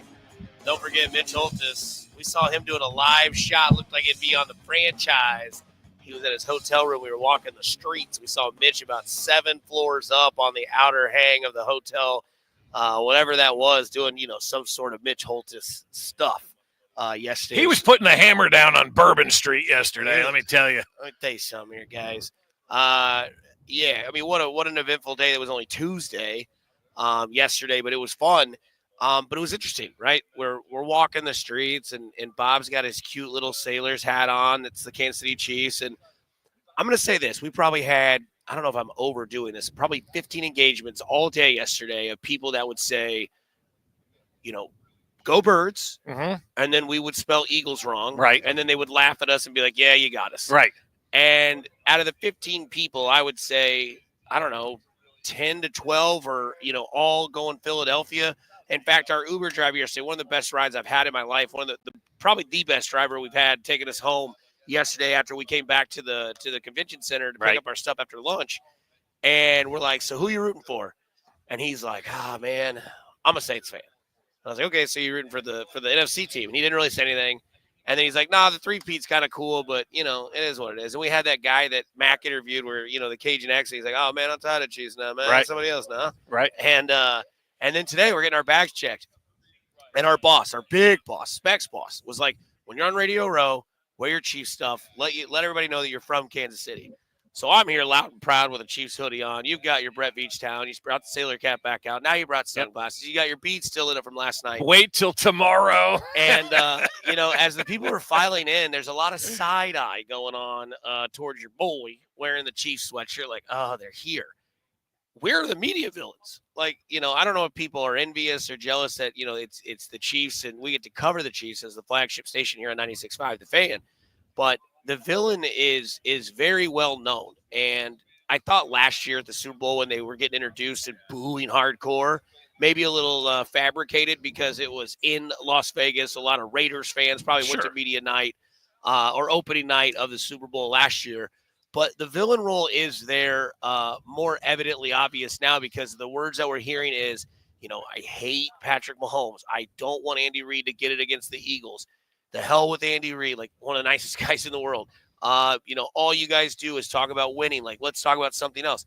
It's hard to when your team wins 15 games in a 17-game schedule. Yeah, well, it was interesting. I think it was Gerald McCoy yesterday who said the comment of, I don't understand why we're not embracing greatness like we should be. Like, this is one of those things that is so rare that people should be embracing it more, but yet people aren't embracing it. They're hating on it. And that's fine. And I understand the shelf life of things anymore today is about 2 seconds and everybody's always on to the next. And, Patrick Mahomes and the Chiefs aren't the next, right? They're the team that's been here now for quite some time. And so I think people, instead of embracing greatness, are worried about what's coming next. And if you worry about what's coming next, you're going to miss everything that's going on right in front of you. And it was 5 years ago when we were in Miami for the first Super Bowl during this run, and everybody was rooting for the Kansas City Chiefs. Like, it didn't matter where you went, what planet you were on, what city you were in. If you were not a fan of San Francisco, the entire world was rooting for the Kansas City Chiefs. Fast forward 5 years later, and literally nobody outside of 435, with the exception of maybe my mother, is rooting for the Kansas City Chiefs to win this football game. And so I start to think about, like, when was that moment that we became the villain? And you guys can weigh in as well on the J Southland Tow Service text line on this. Like, when do you guys believe we became the villain? Because I think it ultimately happened last year when they went back to the Super Bowl. Kadrapius Tony, all the other folks that, Patrick Mahomes didn't have, that he had to overcome his own teammates, if you will, to win the Super Bowl with an 11-6 record and going on the road. I think last year, when they hoisted that Lombardi trophy, is when the Chiefs, in my opinion, officially became the villain of the NFL, when they had that heel turn from being the hero to the villain. Is there like a villain that you ever rooted for, like movies or TV shows? I guess Walter White would be one. I think Walter White is a great one. Yeah, it is. I think so. But like, I'd have to think. Kaiser Soze? No, Walter White is probably the one. I think everybody rooted for Walter And White. A lot of people became fans of Vader as the movies went on in Star Wars. Yeah, like you kind of started to get like sympathetic towards Darth. Like you're like, he didn't want to be the villain. He just kind of became a part of this. And Right. He just kind of like, it was his only way. I mean, I know the Anakin background story, but I was thinking about villains that people like, and I'm like thinking in my head, I'm like, to be honest, Walter White is a villain. I was just going to say, is he really a villain, though? I mean, like, yes, obviously with all the killings and all that kind of stuff. Oh, he's a bad guy. But at the root of everything, he originally started to do it for a good reason. And then you're right, he did. He turned into a horrible, horrible person. Right. But I also cried when he died. And I cried because that part was over. It was over. It was done. It was taken away from me. I didn't like that. You could also say Tony Soprano is a villain. Tony Soprano is definitely a villain. Yeah, You rooted for Tony Soprano. 100% Yeah. you did. 100% Yeah. rooted for Tony Soprano. Yeah. Yeah. So I mean, this villain, this hatred, this envious attitude towards these Kansas City Chiefs and everybody that is involved with them. It's kind of nice. You know, you kind of walk in here, not necessarily with a chip on your shoulder, but kind of like not like the Vince McMahon walk from the Attitude Era or the Conor McGregor walk. Like I don't own it like that, but like you definitely the swagger. That confidence. You definitely walk in here and like, you know, I did a hit with WWL yesterday in New Orleans, and they were like, "How's it like? You know, what's the reception like when you're down here?" I'm like, "Oh, there's definitely some like, ugh, Kansas City's here. Of course they are. Right. You're damn right we're here." But you know what? We travel and we spend a lot of money, so you should embrace us too. Yeah, no doubt. That's So, the other thing. We come to the events. We bring people. We bring money. Everybody wants to be here. There was some audio of some Philadelphia fans talking about why they hate the Kansas City Chiefs, and it's kind of hilarious because there's some accents involved. But this is the audio of some Philadelphia fans being asked, you know, who their most hated player is in the NFL. Patrick Mahomes. Patrick Mahomes. Patrick Mahomes. I cannot stand that sauntering ass Pat Mahomes out in Kansas City. Can't stand him. His stupid Kermit the Frog voice. Can't take it. So what else you got for me? Patrick Mahomes. Pat Mahomes, baby. Fuck him. Gotta be Pat Mahomes. Fuck him. That's why. Mahomes. Can't stand him. Pat Mahomes for sure. Patrick Mahomes. Flops. The Philly accent is an all-timer. It's great. Patrick Mahomes. If the Philly accent is an all-timer, it is. Pat Mahomes. I love it. One more time for those in the back hard of hearing. Pat Mahomes. Nags has got the Philly accent too, awesome. and so you pick it up on him when when Nagy says Mahomes. Listen to it; it sounds a lot like Okay. that, right? Yeah. So Mahomes. it's an unbelievable accent. It is so good to hear them. What do you guys think though? When did the heel turn for you guys Text for the line Kansas from City Chiefs? From the 913 when Taylor Swift showed up. That was the cherry on top. Yeah, that was like, okay, now it's unanimously like, oh, they got her. right. Yeah. They got the superstar. But see, I didn't think it went that way. And then they won the Super Bowl after she arrived. And then it kind of all, and that's why for me it was the Super Bowl. I think Taylor Swift would be an easy one, but I think a lot of people did embrace Taylor Swift, except for losers like Tony Dungy. I think everybody seemingly embraced the Taylor Swift effect. I think people thought that was cool. I just think winning that second Super Bowl, what was it for you guys when you thought they became the heel in this whole conversation? Because you'd think it would be the 13-second game. But Yeah. then they lost Yeah. afterwards. So everybody's Right. like, well, at least they lost. So it kind of muddies the water a little bit. And it still felt like people were kind of rooting for the Chiefs. The offense was still fun then. I would say you could almost go really recent in the Houston Texans game.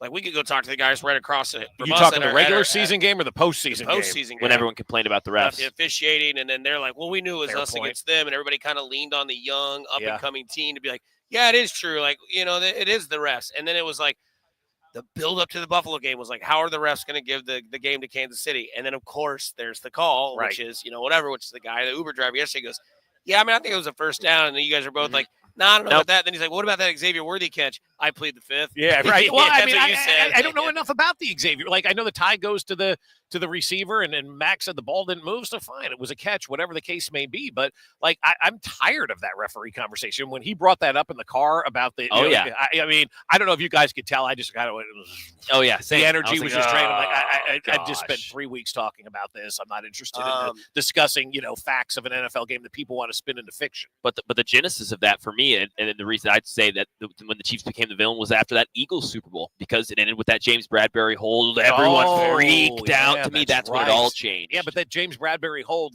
was a hold. He said it after the game. Pulled the jersey back. Everybody could see the jersey, but yet people don't want to see a penalty. Call the penalty. That's a really good one. I think ultimately, though, you may be right, Mac, of all of the ones, because that was the first time you started to hear people started say, the conversation. All right, enough of this, enough of the Chiefs. And that was kind of that first call that kind of snowballed into where we sit today, that's causing the director of officiating in the NFL to go hog wild yesterday and just start slaying every media member in his wake. I mean, like that's where we are in this, that's taken on that narrative, and that Bradbury play is huge. Yeah. More times when people say that they became the villain, with the Farmers commercials from the 913. No one can escape the Chiefs if they watch any NFL game. That's a good one.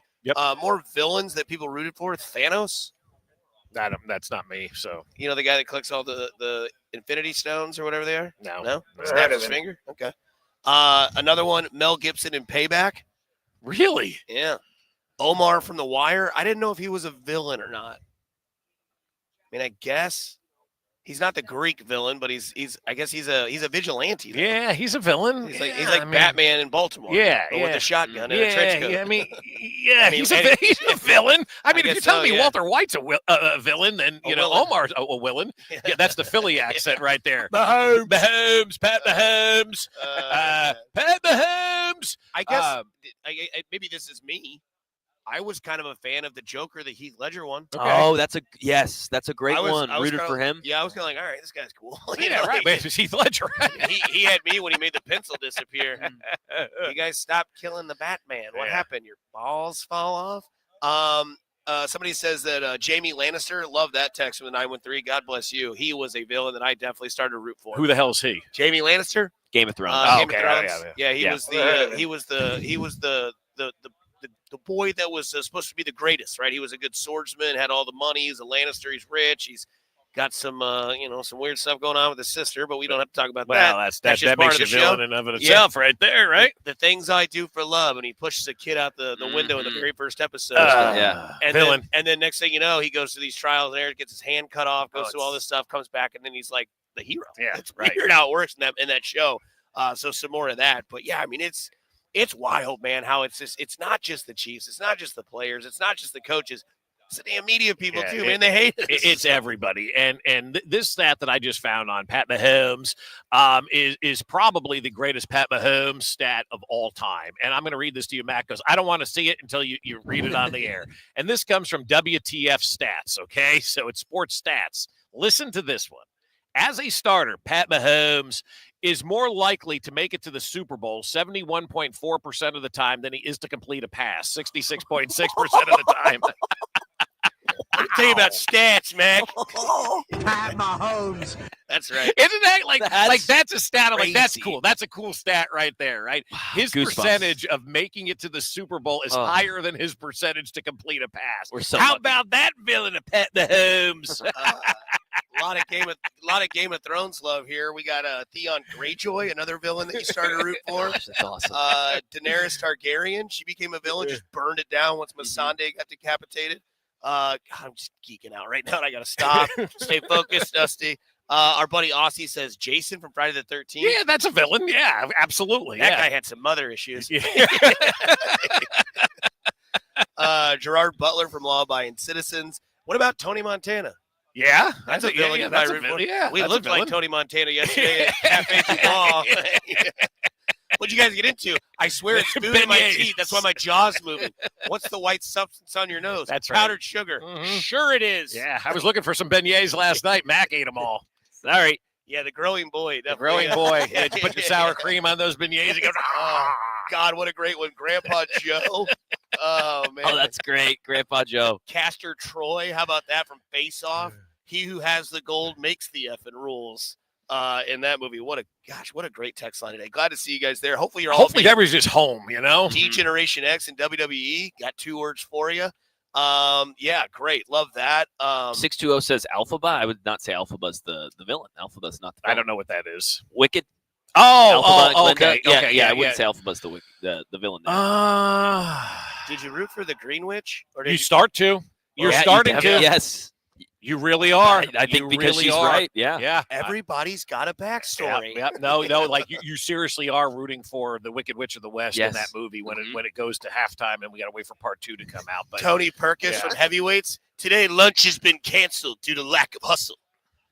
Got a bunch of skinny winners out here. Did he say skinny wieners? Yes. You need to see that movie, Heavyweights. Fantastic. Saul Goodman, another villain you root for. Yeah, oh God, yes. Yeah, right. Yeah, Bob yeah. Odenkirk. It's a great one. Hell yeah. Great actor, man. Yeah. I mean, Bob Odenkirk has to go down as one of the greatest actors of all time because he can do comedy, he can do drama, he can do funny, he can do serious. Like, he is all-encompassing. And I know of all time is, but I mean, Bob Odenkirk is absolutely legit. Like, if he was walking around Radio Row and Donovan McNabb was walking around Radio Row, Bob Odenkirk 10 times out of 10 over Donovan McNabb. Like, I would love to talk to Bob Odenkirk and find out everything about it. That guy was on Seinfeld back in the day. Like, that guy's run the gamut of things that he's done, and he can do any role imaginable out there. I think he also did some writing for SNL, too. He did. He was. Oh, Yeah, way back in the day as well, too. Yeah, he's fantastic. Yeah, so did Tim Robinson. I think you should leave.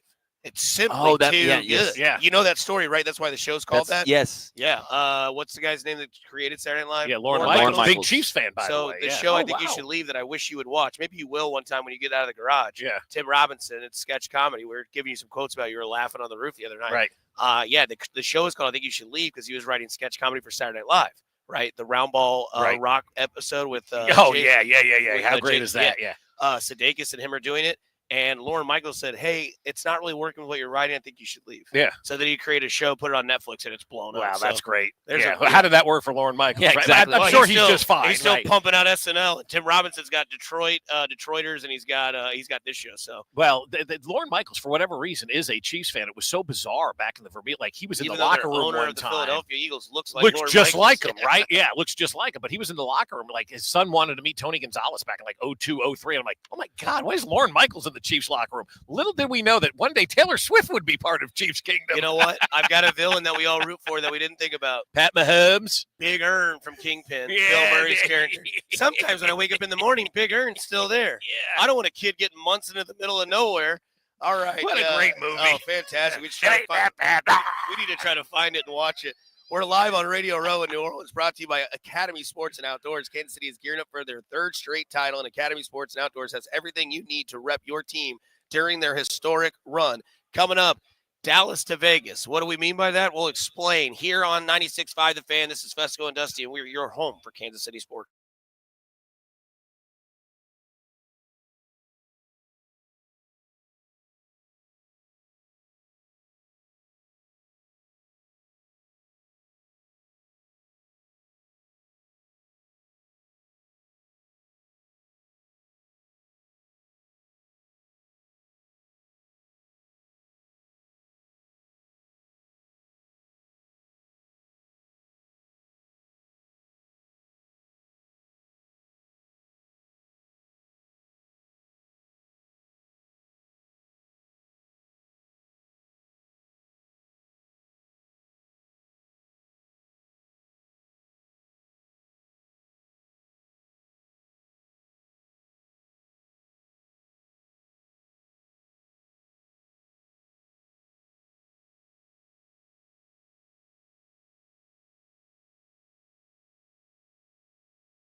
line.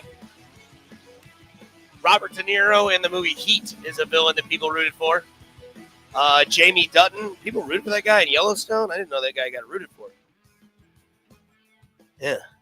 Dom from the Fast and the Furious. Good to see Carrington Harrison is texting in on the text line. So that's good. I've only seen one of those movies, not the other 9. Yeah. My buddy Tyler just sent me a text about the stat you gave about Patrick Mahomes. And yeah. His boss was even impressed. Well, let's read it again for those sitting in the back of the room, right? This is the most unbelievable stat for that I've seen about Patrick Mahomes. And you have Patrick Mahomes as I feel about stats. But as a starter, Patrick Mahomes is more likely to make it to the Super Bowl 71.4% of the time than he is to complete a pass 66.6% of the time, which his completion percentage 666. That's the devil number, right? Yeesh. So I'm sure for a lot of fans out there, Pat Mahomes is the devil. The devil.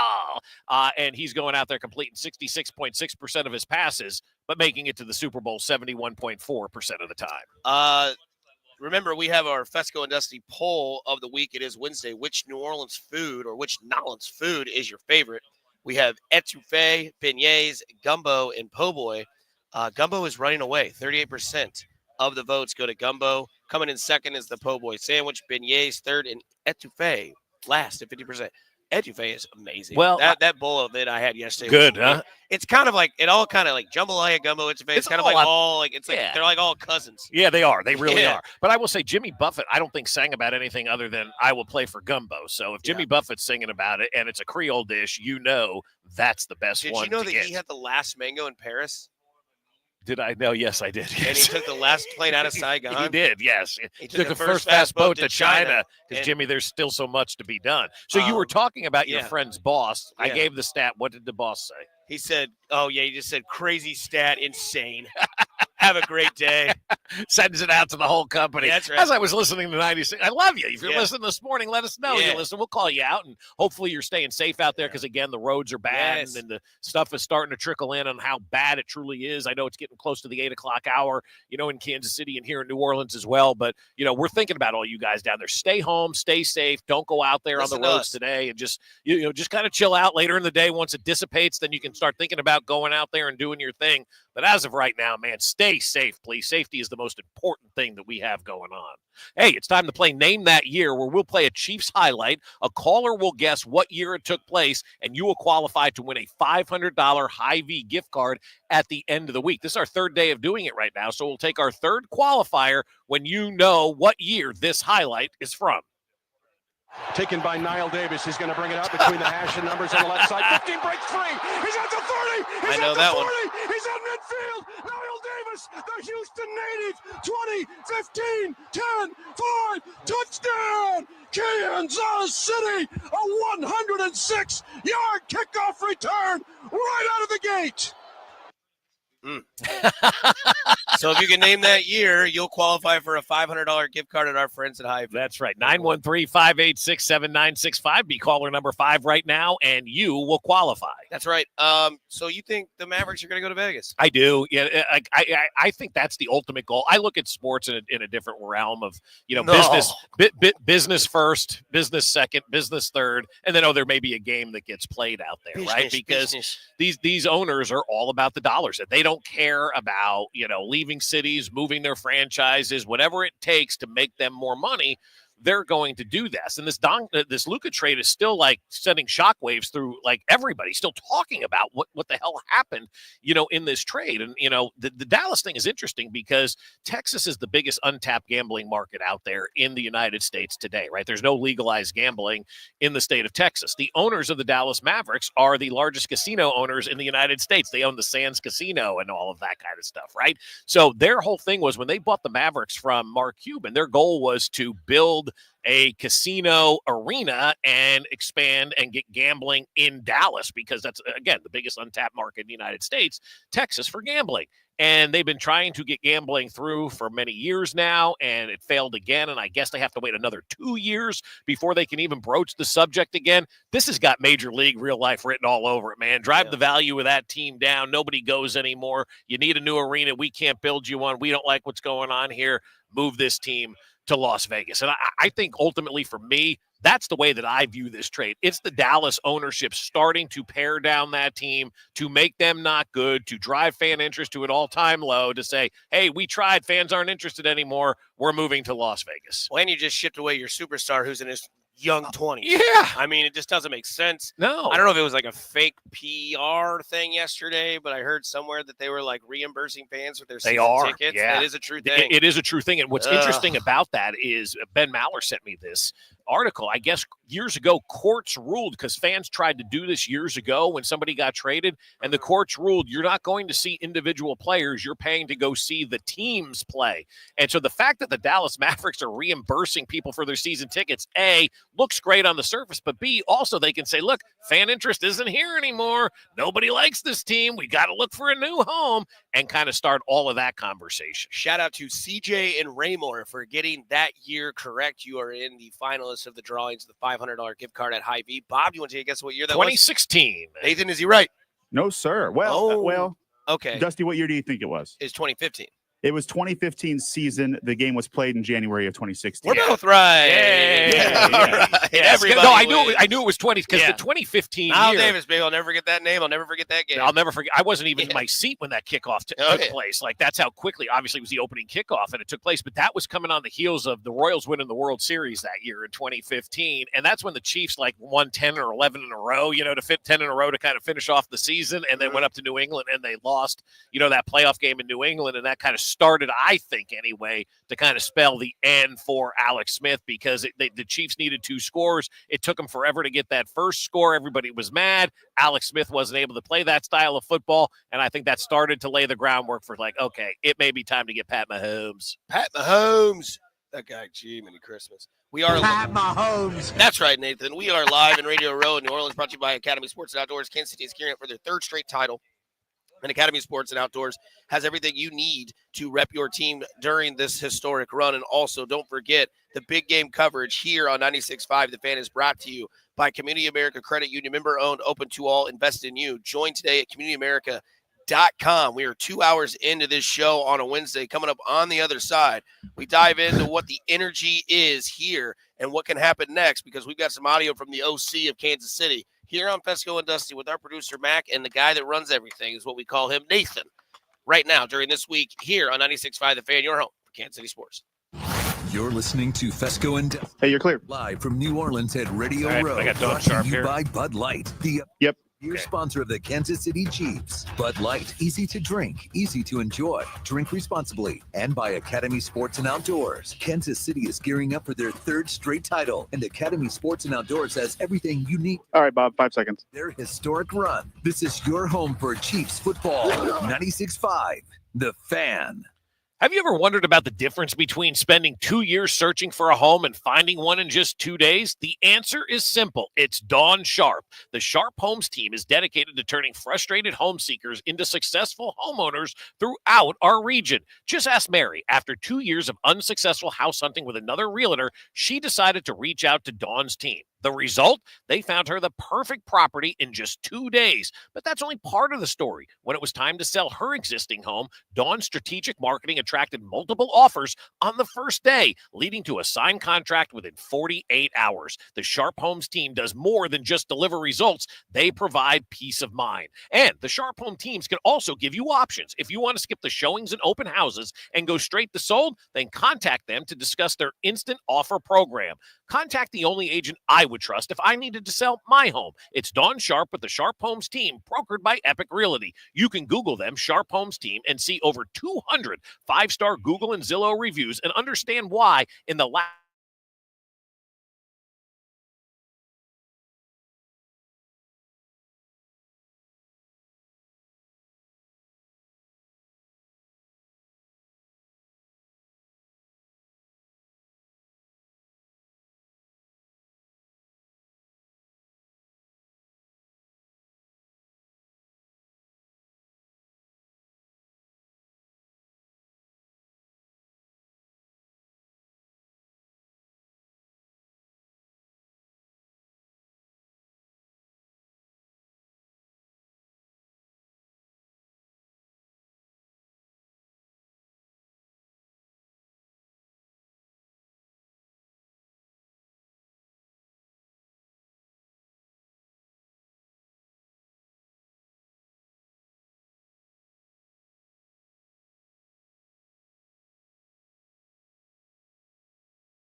You can watch the show. If you need to stay home, if your school is canceled in Kansas City, please be safe. We are well aware of what those conditions are. Shout out and prayers to our buddy Kramer. His fiance had an accident.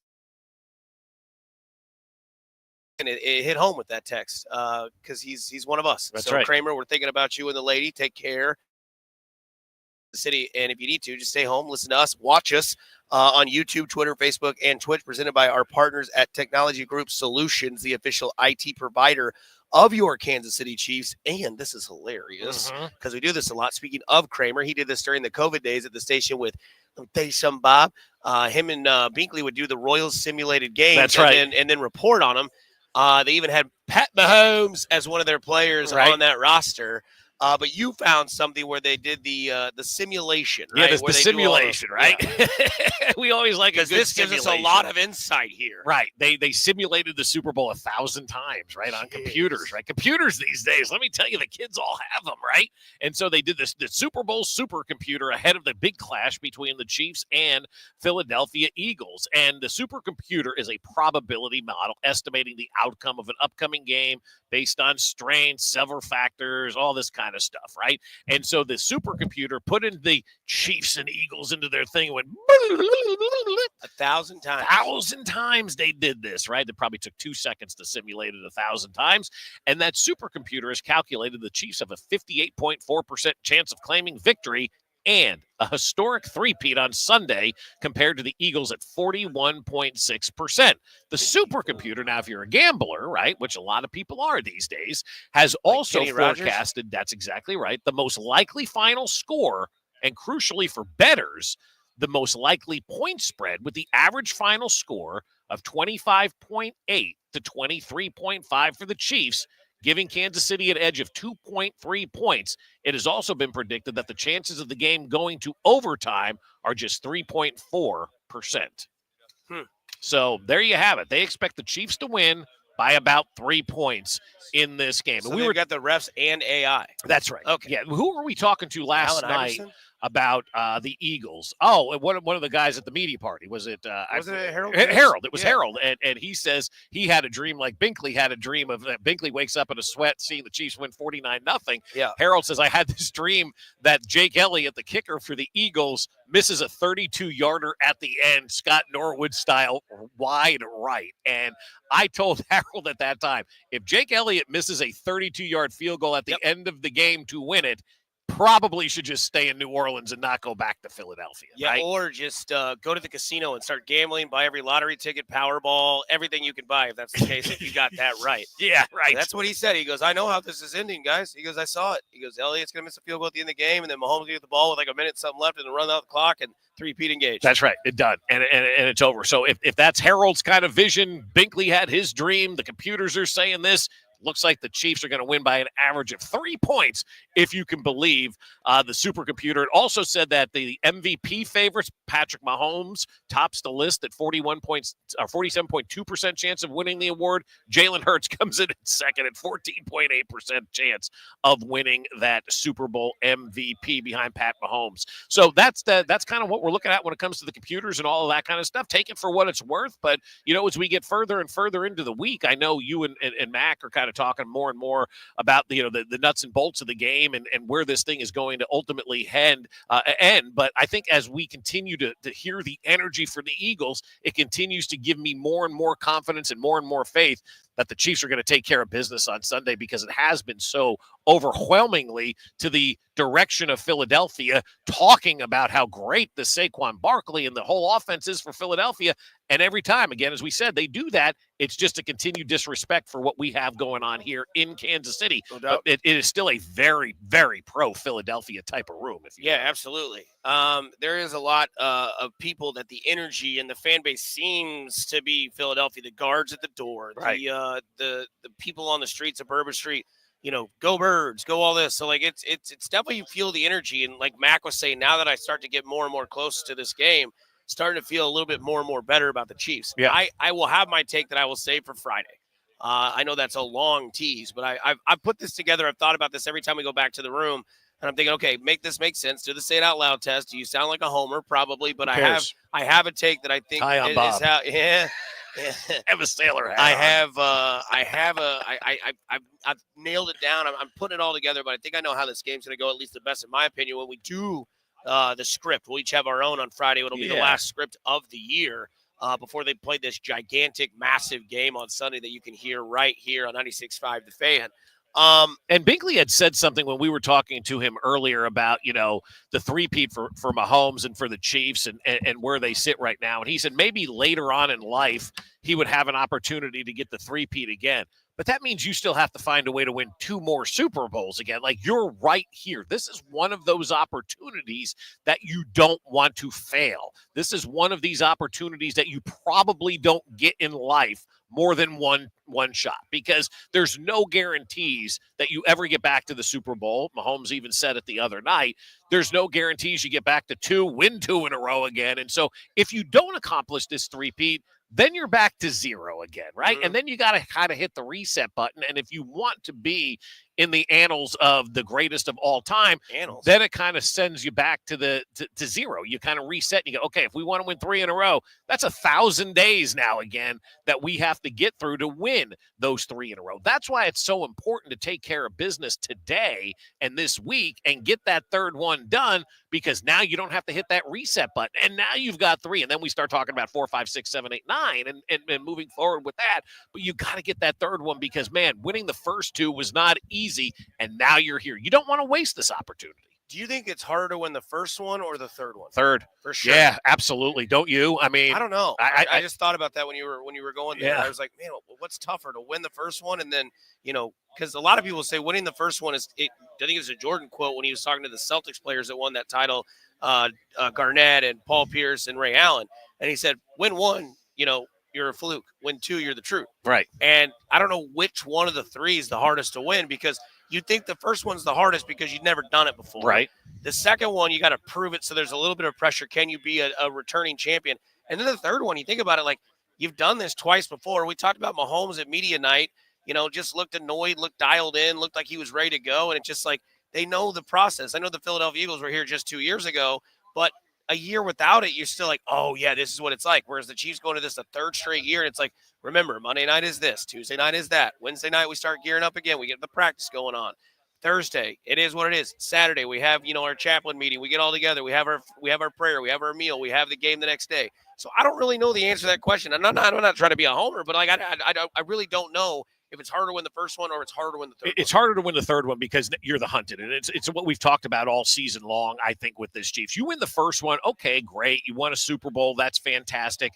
Not everybody's gearing up for you as you go into that first Super Bowl, right? Like, you're kind of new on the scene. You're not getting everybody's best effort. What the Chiefs have had to do over the last 2 years, they've had to go into games every single Sunday and always play at their alleged best because they're getting the best effort. I mean, the Carolina gave this team a game, right? We were talking about that with our friend Andrew last night. Like, he's like, the Carolina game, like all of these games and every team that they face gave them their best effort. That's why you're not seeing the blowouts anymore. And it gets harder and harder to do. It once you get to the top, it's harder to stay on the top because you have to be better than you've ever been before at every single turn and everything that you do, because everybody's watching, everybody's chasing you, everybody's trying to beat you, everybody's trying to come up with a game plan to devise it. So I think getting to this third Super Bowl is the most difficult one that the Chiefs have gotten to, and winning that third Super Bowl is going to be the most difficult one because they're not newbies anymore. Everybody knows who this team is, and everybody's had them in their sights for 1,000 days. A lot of people say they've played more games than anybody else in the league. Maybe that can be an advantage as well. No, I think it's a disadvantage because a lot of these fatigue. teams are like Philadelphia ended their season at the beginning of January last year, right? They had a whole month of vacation before the Chiefs even took a breath and all that kind of stuff. So, no, I think what they're doing now is downright, I don't want to use the term impossible because nothing's impossible, but it's pretty close to it, man. You got to be your best every single week. And if you're not, somebody's going to knock you off. And they went 15-1, Dusty, in a season where everybody knew they were going for a three-peat. Everybody was giving them their best effort, and they still went 15-1. They're doing amazing things right now. It's wild, man, to me, that we're here right now going through all the adversity and then changing teams and changing players and changing the way you win games from throwing it 40 yards on every play to dumping it off to running the football. Like the way that Mahomes has evolved in all of this as well, and the defense has gotten better. Like, this is as difficult as it gets, my friend. It's definitely weird how it works. Andy Reid already reported to the media, no injuries. And I keep seeing that the Chiefs are underdogs. I just looked at DraftKings. They're still a 1.5 favorite, at least on that website. I've seen them as a favorite everywhere. ESPN had them as a favorite as well. I don't know where this story is coming from. Maybe it changed overnight. Maybe people, Vegas shifted. Maybe the text I can help us out, 913-759-7965, if I get the number right. But again, we are broadcasting live from Radio Row in New Orleans, thanks to our friends at Bud Light, the official beer sponsor of your Kansas City Chiefs. Yeah, ESPN Bet still has the Chiefs 1.5 favorite. Okay, Bud Light, easy to drink, easy to enjoy, drink responsibly. A basketball team is a bunch of liars. Plus, we get to start bench cut, brought to you by our friends at Jay's Southland Tow Service. Chime in, 913-586-7965. Here on Fesco and Dusty, as we do this for 96.5 The Fan, it is your home for Kansas City sports. You're listening to You're clear. Nothing here, right? Live from New Orleans. Nothing here. Row, brought to you by Bud Light, the official beer sponsor of the Kansas City Chiefs. Bud Light, easy to drink, easy to enjoy. Drink responsibly. And by Academy Sports and Outdoors. Kansas City is gearing up for their third straight title, and Academy Sports and Outdoors has everything you need to rep your team during their historic run. This is your home for Chiefs football. 96.5 The Fan. Men, this is Jeff for Heartland Men's Health. The one you love is the light of your life. And if you're like most of us, you want to do whatever you can to nurture your relationship. But if you're suffering with erectile dysfunction, you know the impacts the condition is likely having on you and your partner. ED is a relationship destroyer. It can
What is he doing over there? A lot of stuff. Okay. Checking the equipment. Like the equipment's working. Back away. making sure Kay Adams is going to join us today. We'll see if that happens. Because we are broadcasting live from Radio Row in New Orleans, thanks to our friends at Bud Light, the official beer sponsor of your Kansas City Chiefs. Bud Light, easy to drink, easy to enjoy. Drink responsibly. Drive easy. Drive responsibly. This morning in Kansas City, we are thinking about you all right now as you guys are having to deal with those nasty conditions. But, like we said, if you have to take the day off, put your feet up. Yep. Enjoy the radio. Enjoy the live stream. YouTube, Twitch, Facebook, whatever you want to do. You can see Bob as he's just adding to the layers of his fandom here in Radio Row. Yesterday was just the hat. Today it's the sunglasses, the shirt, and the beads. That's right. Wait till you see what tomorrow's going to be. I can't wait because I got some ideas. We're going to have to hit Bourbon Street after the show and find some gear that I'm going to be wearing tomorrow as we continue to get closer and closer to Friday. But, you got to represent the Brett Veachtown shirt in New Orleans because we've talked about all the conversation regarding the Philadelphia general manager and how he's God's gift to the world and they're throwing the rose petals at him and he's walking around and all this kind of stuff. And there's Brett Veach just going, I don't know, kiss my rings, baby. And so that's kind of the narrative down here is that Howie Roseman can do no wrong. And people are like, who's Brett Veach? I don't remember that man at all. I think it's Andy Reid. And so Florio even said yesterday that he wanted Brett Veach over Howie Roseman. Yeah. But he'd still take Brady and Belichick over Mahomes and Andy Reid. So I was like, yeah, we had Florio on at the end of the show yesterday. We didn't really get a chance to talk much about what he had to say. And I know there was people on the text line that were ticked off. We had Florio on. Look, Mike Florio moves the needle. There's no question about that. If he wants to sit down, take a seat. Yeah, take a seat right over absolutely. He moves the needle. He talks about what people are talking about, and he does it in a way that gets people to react. I mean, that's the job, of Mike Florio. And so the Andy Reid stuff we talked about with him a little bit yesterday, and he was adamant that Andy was considering retirement. I think the agent called Mike Florio and said, we're trying to work a new deal, float this out. That's how those things work. I mean, we're not stupid. And so that's what he did. The agent talked to him. He floated it out there, 5 years down for Andy Reid, and he's the highest paid coach in the NFL. So maybe Mike Florio put that out there last year, got the Chiefs to keep Andy Reid for the long haul and give him the money to be the highest paid coach at about $20 million a year. And there's nobody who deserves it more than Andy Reid, right? I mean, that's where it's at. And I wouldn't be understated to say that Andy Reid probably in those negotiations got more money for a guy like Steve Spagnuolo, who I think is now the highest paid assistant coach in the NFL, making around like $5 million per year to be the defensive coordinator for the Kansas City Chiefs. And so, things go on behind the scenes and whatnot. Andy was never going to leave, but maybe Andy wasn't going to get the big deal that he wanted, didn't sense it was going to be a 5-year deal. Maybe the money wasn't going to be, whatever the case was, float that out there. Ipso facto, here we sit. We've got Andy Reid now for the end of time. So again, we'll do the start bench cut segment here in just a little bit, and it is brought to you by the J Southland Tow Service. Text line 913-586-7965. Thank you, Nathan. But you saw this interesting question the other day because we've obviously heard the big trade that led into this week was Luka Doncic to the Lakers. And then all of a sudden the fake accounts start coming out where it was like the Lakers are now going to trade LeBron James to the Golden State Warriors for LeBron James and Bronny for their first pick, Draymond Green, and their second round pick, whatever. Yeah. And then you saw a poll where it was like the Knicks fans say that if they could get LeBron James to get them a chance to win a title or to win a title, they would still say no. Yeah, it was interesting. I was looking at some stuff on social media that was coming out of New York, and there was a question that was asked, I think by one of the New York radio stations, if I'm not mistaken, and I'm not sure which one it was.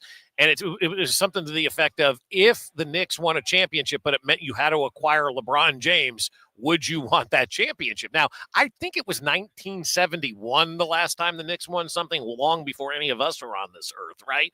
Except for our friend Rob Maloney, who's been here forever. But the Knicks fans were weighing in and saying they would rather not win a championship than have LeBron James on their team. And I'm like, that is the biggest bunch of lies that you've ever spewed out there before. Like, what sports fan wouldn't want the greatest of all time of that generation, however you want to phrase it, with LeBron James, to come to their team and help them win a title when they haven't won one in about, 50 some years? Like, I think you're lying to yourself by saying you wouldn't want that kind of title. And from our perspective, I said to you guys yesterday, if we win this third one in a row and Pat Mahomes decides that he's going to retire after this Super Bowl and the Chiefs go out and trade for Joe Burrow and bring him in here, Are you going to stop rooting for the Chiefs because Joe Burrow is now here, who used to be the villain and is now the guy that's coming in to continue to lead this thing forward? You'd be foolish to say you wouldn't root for Joe Burrow. It would be hard. At first, it wouldn't feel right. But at the end of the day, he's wearing that Chiefs uniform. He's leading our team. Yeah, I'm going to get behind that guy. If you're a Knicks fan and you're saying you don't want to win a title if it means having LeBron, you're deranged. Yeah, I kind of took a different angle on it because the way that I look at it is it would be like if Mahomes got to the age of 39. Okay. And the Chiefs were like, hey, man, it's that time of year, and I'm going to make this make sense because it's happened in front of your eyes more than you think than it has, than it hasn't. But it would be like for the Chiefs. Let's say Mahomes wins 6 titles with the Chiefs, wins a 3-peat this year, goes on and wins 2 more. He gets to the age of 39. It's not there anymore, but it's there-ish. Yeah, right. Like he could still play. It would be like if the Chiefs were like, we're moving on. We have somebody behind you, which could happen eventually if he is by the age of 39 or 40 even. Right. Probably more like 40. And his contract's up, and they don't want to give him a 3-year deal because the best is gone and the rest is going to be maybe, some spurts of it. To me, it would be like Buffalo saying, we wouldn't take Patrick Mahomes to finally give us our championship. The 4 falls at Buffalo, right? 4 consecutive Super Bowls, never won. Another one is Max running, by the way. Another one would be, the losing to the Chiefs every year in the playoffs. Couldn't beat them. Still, let's say in, 10 years from now when Mahomes is 39, the Chiefs no longer they're no longer a relationship. And Mahomes is like, hey, go finish out your career if you want to. And this is why I say this. Tom Brady did it. Joe Montana did it. The list is shorter of guys who haven't done it, really. Right. I mean, Peyton Manning did it. Who would have thought Peyton Manning would have been a Colt? Remember when that story broke? Right. He was almost a Chief. Right, yeah. And then there was reasons why he wasn't. And, these things happen.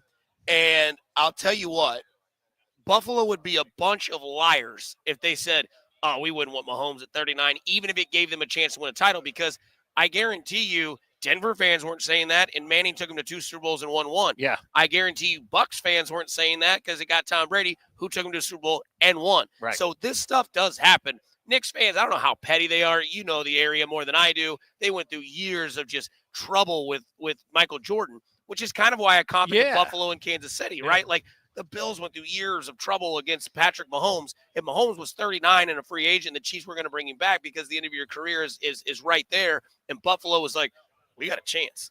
Josh Allen's no longer with us after, his run or whatever. We got a chance at Patrick Mahomes. Yeah. We're going to sign Patrick Mahomes to try to go win a title. And if you're a Buffalo fan and that happens and you say you're not rooting for the Bills because now you got to root for Pat Mahomes, you're lying to yourself. And then I just think you're ignorant at that point in time, because I do remember like yesterday when the Denver Broncos got Peyton Manning, that was a celebration in Denver. They were excited. They were stoked. They were ready to go. They didn't care that he was a Colt and beat them in some playoff games, most likely. And, all that kind of stuff. They were excited that they finally had that heir apparent, that, next guy that they've been looking for since John Elway. I mean, so it happens more than you know in sports. Like guys do change teams a lot, especially at the tail end of their career. Kurt Warner's another guy who did all that with the Rams, went to the Giants and went to the Cardinals. Went to a Super Bowl. And took another team to a Super Bowl. I don't think anybody in Arizona was not rooting for Kurt Warner because he was a division rival with the Rams for, a number of years and won with St. Louis and then goes to Arizona. Oh, we can't root for this guy. Like, no, you root for your team. You want your team to get the best possible players, to give them the best possible opportunity to win, even if it is that villain, even if it is somebody that you rooted against. Once they become yours, you root for that guy. Right, and it's happened. Brady from the Patriots to the Bucs, Manning from the Colts to the Broncos, Montana from the Niners to the Chiefs. Yeah. And those were all at the end, like the last 3 years. I don't know how many And those years. are 3 of the greatest of all time. Hall of Famers, only one above Patrick Mahomes. We talked to your guy, Matt Nagy, at the media night. Nathan, you can roll that audio, and we'll hear what we had to talk to Matt Nagy about, the offensive coordinator for the Kansas City Chiefs. So I asked C.J. Gardner-Johnson earlier, what do you have to do to stop Patrick Mahomes? And after 3 seconds of silence, hey, you're clear. Really deafening. He's like, play football. What do you make of that?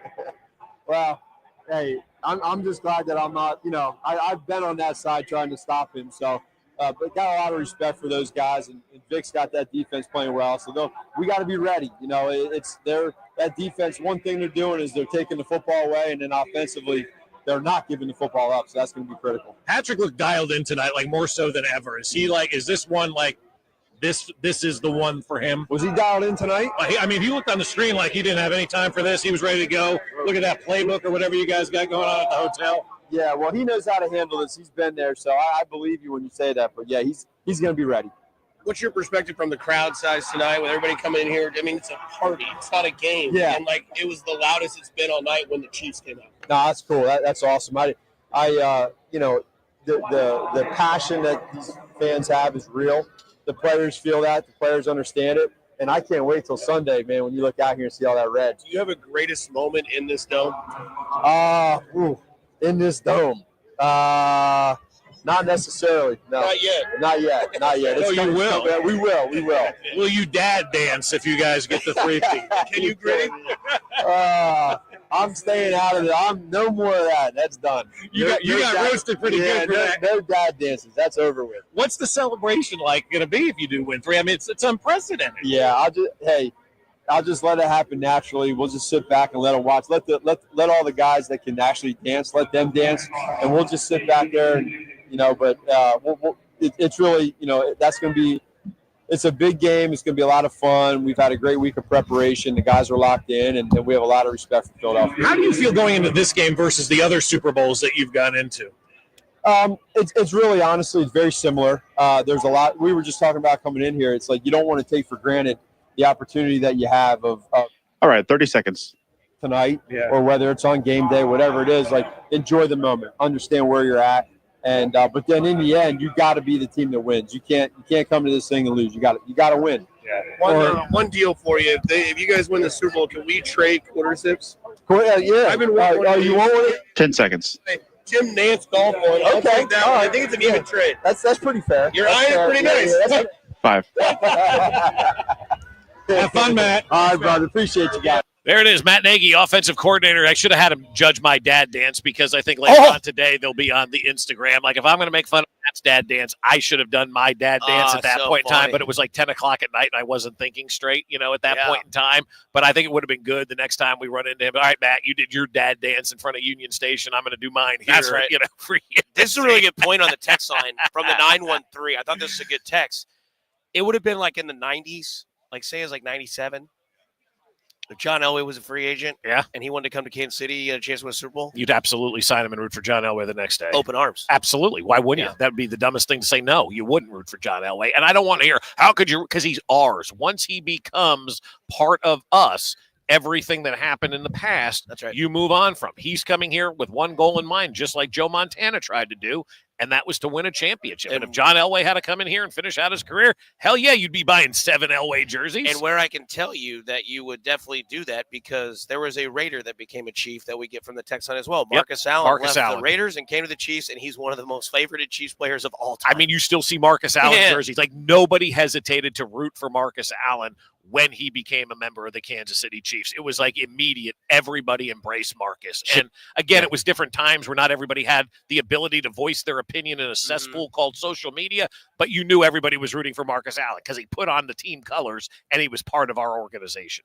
Shaquille O'Neal was a Celtic when he couldn't walk for 2 seasons, and he was a Laker, their most hated player for 10 years. They loved him. They loved him. Yeah, they absolutely loved him. Yeah, that's just the way it goes. So, again, if you're saying you're not going to root for somebody that comes to your team that used to be a vital enemy that can help you win, well, then you've got derangement syndrome like everybody does with the Chiefs. Mm-hmm. I'm going to win a ring for the king. Yeah. Still one of the best. The Shaqtus. All right, start, bench, cut. Nathan, hit it. Here's Fesco, Dusty, and Mac with this week's edition of Start, Bench, Cut. We always have fun with this one. It is brought to you by our friends over at J Southland Tow Service, 913-586-7965. I'm not going to lie to you, man. Start, bench, cut, all these Super Bowl banners. I am starting this year's. It is sexy. I'll post on my IG later and Twitter. I want that for my living room rug.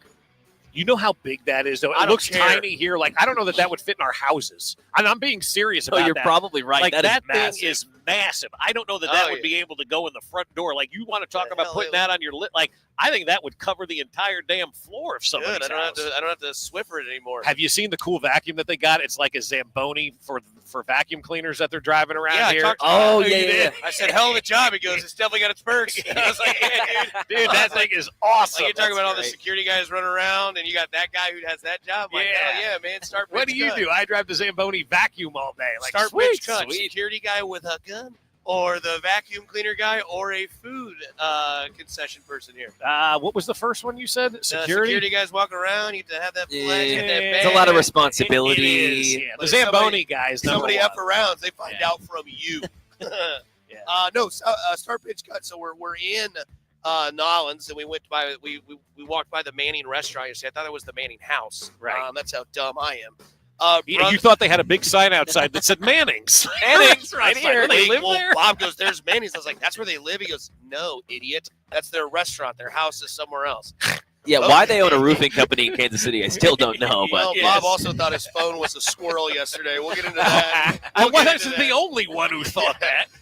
Somebody also said Bob looks like he runs a ship, and it's called Brett Beach.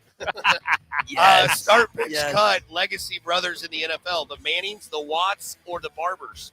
Manning start, Barbers bench, Watts cut. That's tough. Ooh. I knew that was going to get you, Mackenstein. I'm going to go Manning's, Watts, Barbers. How could you go Watts? Neither of them have won a title. They're more likable. But they're both won DPOY multiple times. They're probably both top 10 at their position. When they go full Cam Newton, would you rather have your DPOY or a Super Bowl? Yeah, right. Yeah, Super Bowl. Yeah, exactly. JJ Watt just had that DPOY. What do you get for that? What was that guy? A bonus? Bonus.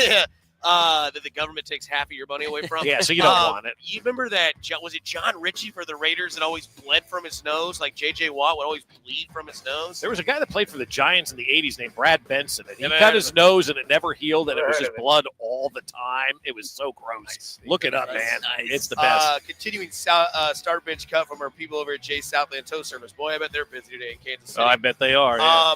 Gumbo, po' boy, or grilled oysters. Yeah, baby. I knew this was going to get you rattled. I am going to start all three. Okay. And I will order all three in one sitting. It's not how the game works, Bob. Yeah, no, but I mean, again, Jimmy Buffett played for Gumbo, so you got to start that. Yeah. Grilled oysters are just phenomenal, so I guess you got to bench those. And then if I have to cut the po' boy, I guess. But, I mean, I'm starting my meal with grilled oysters as the appetizer, gumbo as my soup, and po' boy as my meal. That sounds fantastic. That might be the ultimate flex for soup sandwich combo. Yeah, right? Half a po' boy and a cup of gumbo. Sign me up. Yeah. I like it. Start bench cut. Mardi Gras, St. Patrick's Day, New Year's Eve. All a blank show. Yeah, I mean, because Mardi Gras already started from what we've been told by Uber drivers. Yep, there's been some parades. And then as soon as our asses leave Monday, the real fun begins down here in Nolans. I'd say I probably would start Mardi Gras because it's unique and it's different and it's here, St. Patty's Day is everywhere. I'll bench St. Patrick's Day, especially if it's on a Saturday. And then New Year's Eve, I'm like, whatever, man. I think I would start Mardi Gras bench New Year's Eve because it's like a new year, even though it's like the same cliche, like New Year, New Me, or New Year, New You. It is kind of like a reset button. St. Patrick's Day, being with a lot of Irish, family heritage in my family, man, it is just kind of overrated. I've done every sort of aspect you can. I don't drink green beer. I don't want green food. I love Mardi Gras. I've done it several times in St. Louis. I've had parties. St. Louis Mardi Gras is fun. It's nuts. The last time I almost punched somebody because they tried to take my wife. Oh, well, that merits that. That's fair. Could have been a blessing in disguise, brother. I'm kidding, kid. I'm kidding. What about you, Mac? Dude, come on. I'm Irish. I'm starting St. Patty's. I'll bench Mardi Gras. New Year's Eve, man. I can do without it. I'm good. Yeah, I'm fine. All right, since we have the media row food, I've been going through my mind. Start, bench, cut, donut, Danish, muffin. I'm going to start the muffin. I'm going to bench the Danish, and the donut to me is just, if I never had a donut again, I think I'd be okay. Dude, I think I would have agreed with you last week, but I've been pounding donuts this week. So I'm going to start donuts. I'm going to bench muffin. I'm going to cut Danish. They do have a lot of donuts rolling around They this do. place. They do. The chocolate chip muffin they have up there is elite. Is it? Oh, And they even have the butter out that you requested at your wedding that's like soft butter. Yeah. If you want to get gnarly, you can put a little smear Butter on, that on a chocolate chip muffin. I mean, if that's not the ultimate fat move, are you slamming that mayonnaise that they put on the table? No, but I mean, I put butter on my chocolate chip waffle and then syrup. It's kind of the same, right? Yeah, they have this mayonnaise down here that's like a New Orleans mayonnaise. They brought it out. It was warm and jiggled. And it says does not need refrigeration. They put it on the table and it jiggled. Like flubber. Like, oh, it was nasty. And the three of us are like, start bench cut. The orange, the apple, the banana. oh, another good none of the fruits being taken. I think I'll be honest The with you. chips are gone before the fruit. I may have been the only person in this entire convention center to even look at the fruit upstairs. Look at how many sodas that man has on his. I mean, it's a smorgasbord over there. Going on. Start the apple, bench the banana, cut the orange because the orange gets your hands all sticky. Oh, see, I start the orange, bench the banana, cut the apple. Okay. The apple's a great hand fruit. But with the knife. I like to eat it with the knife. The apple with the knife? Yeah. Yeah, orange and banana. I don't know which one, but I'm cutting the apple. Okay. Apple a day keeps the doctor away. The other two do not. Last one here on the start bench cut by Jay Southland Tow Service text line. Uber, taxi, shuttle. Okay, it just depends on the situation. You took the taxi home last night. I took the taxi home last night because I was walking to the Uber lot to get the Uber, and the cab drove by. Got in the cab. Didn't have to deal with it. Convenience, right? Yeah. Like taxis are great for that convenience factor. Not that Uber doesn't have a great convenience factor, obviously. But if you're going to the Uber lot and the cab's going by, you jump in the cab. You got anyone? Cool. All right, I get it. Yeah. Yep. No, but I think I would start Uber because it is all on your phone and you know when they're going to be there and all that kind of stuff. Bench the taxi and then shuttle. With the OCD that I have, I like to be in control. I don't like to be with a bunch of mass people waiting and doing off. So shuttle is the one I would cut. This is from the 816 for a start bench cut for most shocking. Luka trade, Andrew Luck retiring, or a 16 seed being a 1 seed.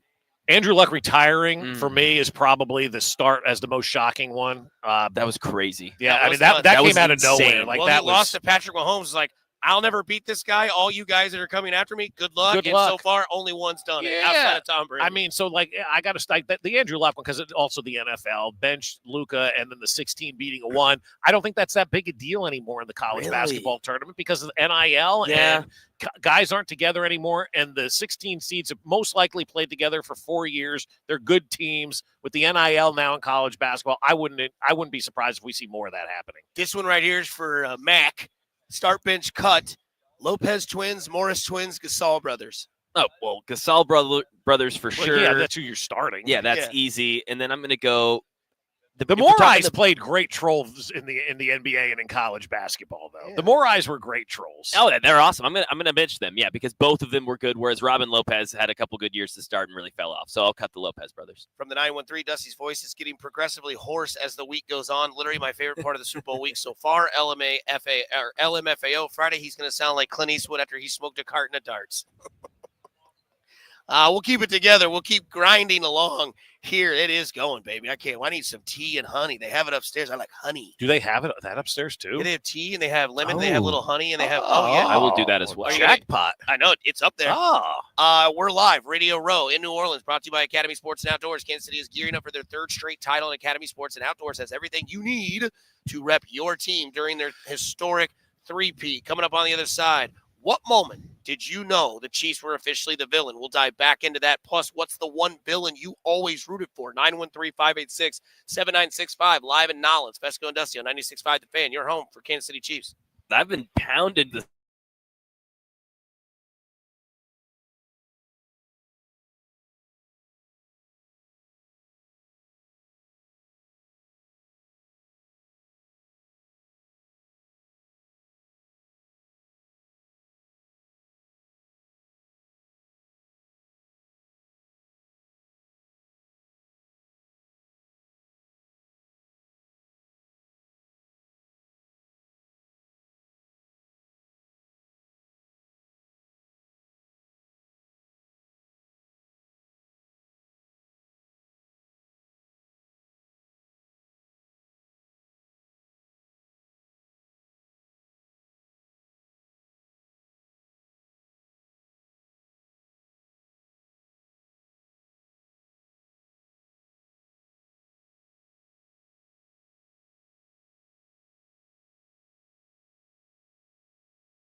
shouldn't even be here. My fantasy team went 6-8.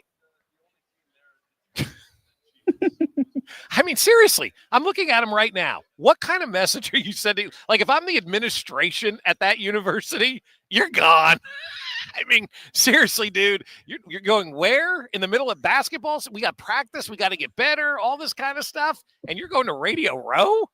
Get the hell out of here. Bill Self ain't coming down here and doing a radio show for 3 days. By the way, if you want to get into college basketball, Bob, there is a big game tonight. Missouri at Tennessee. I know you don't really get the needle moving for college basketball, but that is a SEC powerhouse game tonight at 6 o'clock. Cannot wait for that game.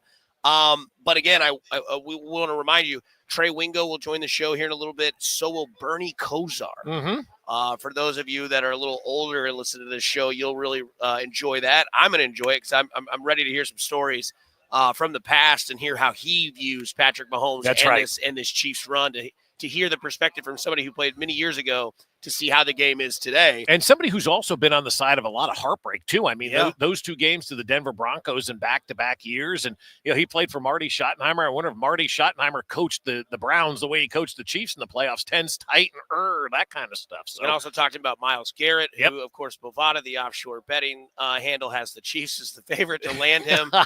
What would the league do if they three-peat and they get Myles Garrett? That might make you a global villain, more so than just, like, locally or nationally. That might make you a global villain, if you are. But we asked that earlier because there's a lot of villanesque stuff going around. A lot of people not happy that we're out here in Chiefs gear. I'm not trying to fabricate this story or try to make it a way that you might think, Dusty, you're just teeing off on this fake narrative. No, dude. A lot of side eyes, a lot of the Chiefs media is here, of course, because they're in the Super Bowl. They have to be. You're damn right. But we ask you the text line, 913-586-7965.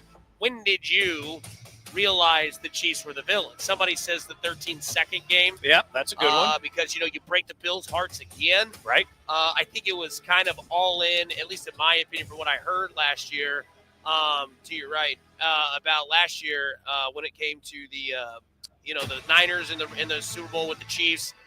Here's the Niners, a dominant team in the NFC. A lot of people don't like San Francisco. They've won a lot of titles throughout their franchise run, yet everybody's booing Kansas City. Monday night, media opening night at the Super Bowl, Packers fans booing Travis Kelce. Bengals fans in the crowd booing Travis Kelce. They hate him because they ain't him. He's got the girl. He's got the rings. He's got the notoriety. He's got the resume. When did you feel they were the villain of the NFL? Last year at the Super Bowl when they won that second Super Bowl last year and proved, and Pat Mahomes, as they say in Philly, could do it with anybody. I mean, what Pat Mahomes did last year in that Super Bowl with that cast of characters and basically willed his team to a win over the 49ers last year, that's when they did become the villain. Because 5 years ago in Miami, they were America's darling. There wasn't anybody not rooting for the Kansas City Chiefs unless you were San Francisco fans. And 5 years later, nobody's rooting for the Kansas City Chiefs unless you're a Chiefs fan. It has changed dramatically in 5 years. And I think last year was the one for me where they had to go on the road, win all those playoff games against Buffalo and Baltimore on the road, and then go to the Super Bowl and win it again with wide receivers you don't know. The other thing, too, that I think has created more of the villain role for the Kansas City Chiefs for me is that they just continue to do things that the nerds and dorks and insiders don't think can happen, and they continue to buck the trend, and they continue to show you that they're rewriting the history books, and I don't think people like that as well either in the NFL. So that's when I think they became the villain a year ago when they won number 2 and immediately said, let's go for 3. Yeah, and I mean, you see this too. Like somebody from the 913 says, when I was at the airport flying home and I was wearing my Chiefs gear, and somebody in Denver came over and told me that the Chiefs can kick rocks. They went out of their way to say that. Yeah, right. I mean, that's Denver. Yeah. So, that's there. Right. Somebody says, when Andy said when it's grim, be the Grim Reaper, that's when the Chiefs became Darth Vader or the villain. Yeah. I guess I could get along with that. I just hate seeing that they lost the game the next week. So it kind of deflated that. No pun intended, Tom Brady and the Patriots. AFC Championship game against the Bengals, when that defender hit Mahomes with a late hit to set up the game-winning field goal. Oh, that's a good one, too. Great call. Yeah, that's a good one. Yep. The Taylor Swift game against the Bears. Yeah. Maybe, her arrival maybe got a lot of people there as well. Yep. I knew the Chiefs were the villains when the NFL started changing rules. Hit the anti-cheaper button. That's right. there might be another rule changing. They might be putting lasers on the field because Josh Allen got the first down. But people didn't hate the Patriots when they were changing every rule out there or breaking every rule, too. I mean, there's a possibility the Chiefs might change 2 rules in the NFL. Yeah. The overtime rule might change the NFL, and the yardage markers might have it because people just want to see something else in the NFL. I don't know that, or maybe I'm not against this. Maybe use technology. Yeah, right. I'm not against it at all. I mean, the English Premier League does, the World Cup does with goals. They can kind the of offside stuff in soccer is unbelievable to watch. Tennis does, with the in and out or the fault lines and all that sort of stuff. They use their technology. Right. I just don't understand why you don't. It's like baseball. It's baseball. Did it hit the line? I don't know. Why don't you use technology to let us know where the ball hit? Yeah, I've said that for years. I remember, like, back as a kid, growing up watching games on TV, like, we've got this technology. We're seeing the replays. Why isn't the league using the replays? And then all of a sudden they started to use the replays. Like, if the technology is available, we should embrace the technology and use the technology. Yes. There's no reason not to. We are. Yeah, exactly. Right. Like, I'm not Radio is anti this. evolving, and we're using it. We're not the best looking dudes, but they make us look pretty good, though, on TV, right? Yeah. But see, here's the thing with the technology. Use it. Go ahead and embrace it. I don't have a problem. I have more of a problem with them changing the overtime rules because I don't think the overtime rules were ever bad. But, of course, everybody complained about them, so what happens, they changed the overtime rules. But if you got the ability to put a chip in a ball and measure where the first down is, fine. Go ahead and do that. Nurse Jen says, I knew they were the villains when the Chiefs beat the Philadelphia Eagles in the Super Bowl and people started claiming the refs were on our side because of the James Bradbury call. Bradbury one. Whatever you want to people. call it, who knows. Coming up later in the show, Bernie Kosar will be on the show. Trey Wingo will be on the show. And many more the rest of the week. Friday should be loaded. We'll see what Thursday brings for us as well. There's the Moose. The Moose is loose. The Moose is loose. Wingo's over here. Max running like a crazy man.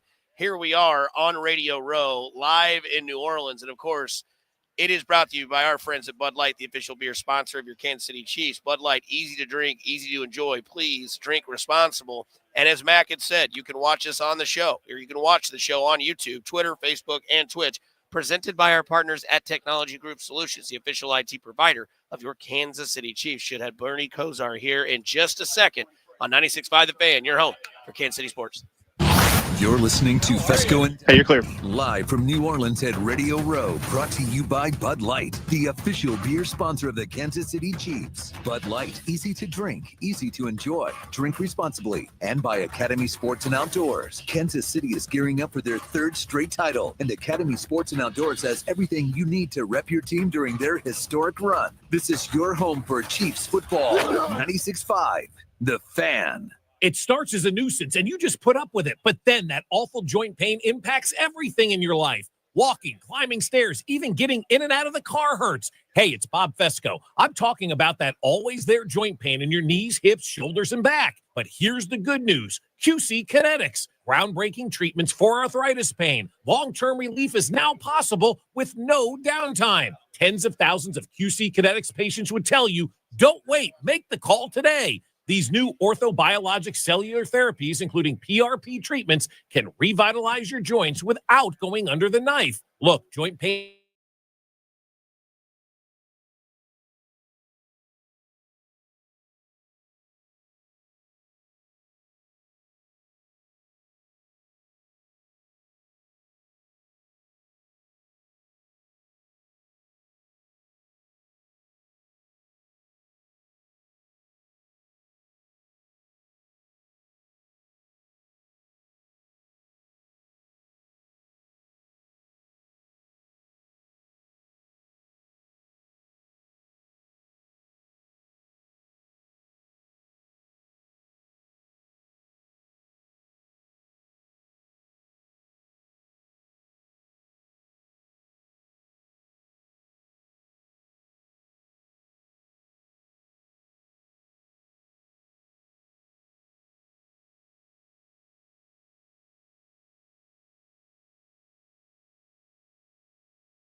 There's a little headset for you right there if you want to grab that. Bernie Kosar joins us now, and all our guests are brought to you by Bud Light, the official beer sponsor of your Kansas City Chiefs.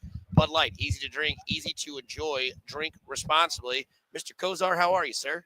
I'm doing good. Okay. I'm doing good. I like the red this morning. Thank you.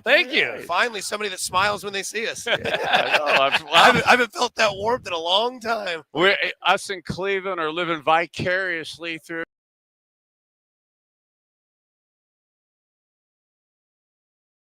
Myself with bad memories. I was just talking to Bob, and when I was asking, I was like, do you think Bernie has the same feelings towards John Elway that us in Kansas City had? So I ask you, did you have those same feelings towards John Elway that we had in Kansas City all those years?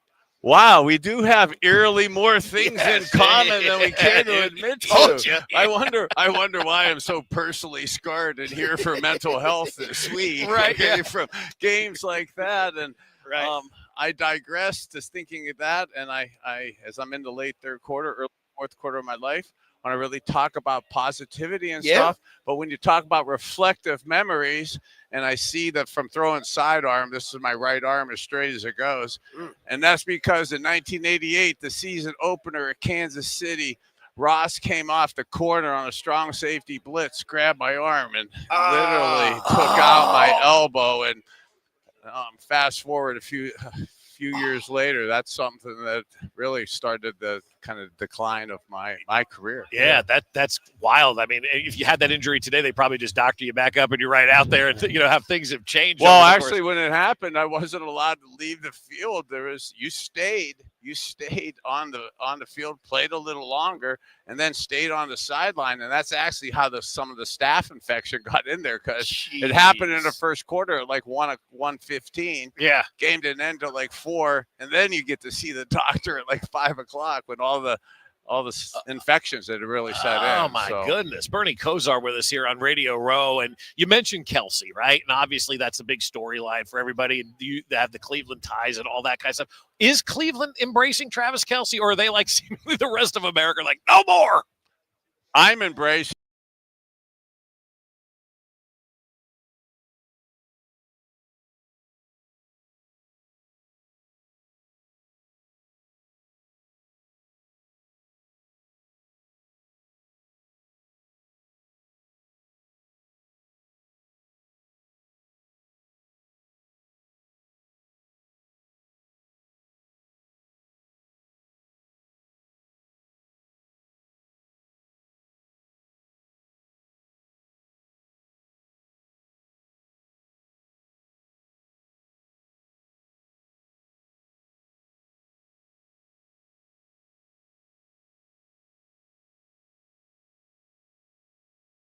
Me what Patrick Mahomes does when you watch somebody like him play the game that in the position that you play. Like, what does that do for Bernie Kosar? So I used to throw sidearm from those angles before Patrick does. So I want to tip him off that if he hurts his elbow, be careful. You don't want it to be. You want it to straighten out so he can hit the golf ball at this age and stuff. On top of his incredible throwing and accuracy and his athleticism and resourcefulness is so impressive. And to see him in all these AFC championship games, all these Super Bowls, but then his resourcefulness at the end of the game. So like people this year, it's actually, you say to me, it's a tragedy that he's not, and he doesn't really overly care about this, but get elected to the Pro Bowl. You know?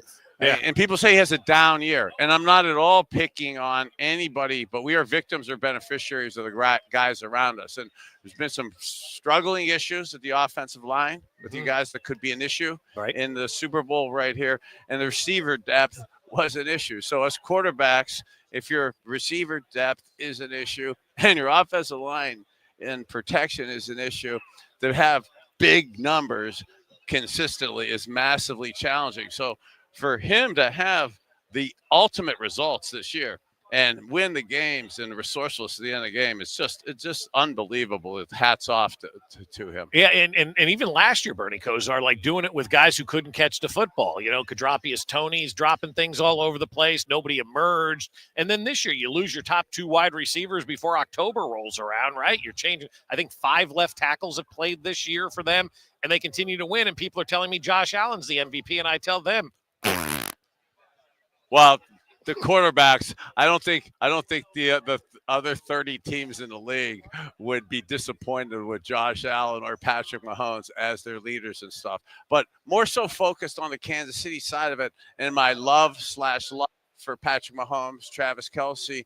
And as a player, as an old man player, I still kind of think of myself as a player. Sure. But the convergence of the awesomeness of Andy Reid and the way he is from an X's and O's standpoint, and I had nowhere near the athleticism that quarterbacks today have in Patrick Mahomes. So I had to do things with my mental side of it and the X's and O's. So I'd like to really focus on that. And Andy Reid is genius level. I mean, I know I'm not seeing anything revolutionary here in Kansas City, but genius level in his manipulation of personnel groups, motions, shifts, and formations, and optimizing players in that. So just a shout out to him and that convergence of awesome athletic, resourceful players with an impeccable system. And then let me give a shout out to the KC fans, to the awesome Cleveland and Kareem Hunt for adding that element of real toughness, and up the middle core physicalness that you lust for in your offense. Yeah, talking to Bernie Kosar here on Fesco and Dusty on 96.5 The Fan. Last one here. Why don't you get on with your day? But what do you want to see? Do you want to see something that's never been done, or do you want to see the team get beat? Oh, this is the easiest question of the week. Thank you so much. You're welcome, man. And then we were having the repeat from the Philadelphia Casey one from a couple years ago, where he had a Kelce on both sides. This year, Jason's retired. Go Chiefs. Travis all the way. Heck yeah. I'm love for the that. Chiefs. Yeah, I love it. So if Patrick does win on Sunday, is he the greatest of all time then? What him and Tom Brady are doing, he's on his way to doing that. Yeah. I mean, God, it's almost like the NBA and the LeBron, Michael Jordan conversation. I mean, God, just to be any of those four guys right there, sign us up. Yeah. You mentioned the mental health side of things. Is that what you're kind of here talking about to everybody today? I love your sweater too. Yeah, it says you matter. You know what? I talk about this. You know, we're here. We're all those guys. We're men. We're all trying to pretend we're cool. We're trying to pretend we got our act together. We have all the answers. You know, and men as football players in particular. I'm 61 years old. You grow up your whole life. You're told, don't have emotion. Don't cry. Don't have feelings. Men don't cry. Suck it up. Well, you try to, but at the end of the day, ultimately, we do have feelings and you do have issues. And mental awareness and mental health is something that I've struggled with. And as a guy who's had 60 surgeries, 80 broken bones, 100 concussions, 15 seizures, last couple seizures in a coma for 72 and 96 hours, retired in 97. Most of those surgeries started, I was on probably north of 80 to 100 pills a day for most of this century. So to be here today, 7 years now, not doing pills or drinking, yet being diagnosed with 7 years ago with 5 years left of cognitive brain function, early stage Parkinson's, liver transplant list. Wow. And to be able to enunciate, articulate, communicate a message, it's really trying to show people that us players, that there's some healthy alternatives. And it's amazing you say that, because you play for one of the more emotional coaches, and Marty Schottenheimer. Like, he wasn't afraid to kind of show his emotion, right? Yeah, you know what, Marty was amazing, and part of the TBI or CTE, whatever your acronym is for the brain disease and stuff. Marty, unfortunately, God bless, we love him so much, but passed away of the dementia and the Alzheimer's and stuff. And one of the side effects, as you age out, it's happening with me. The highly emotional, tears in your eyes, crying.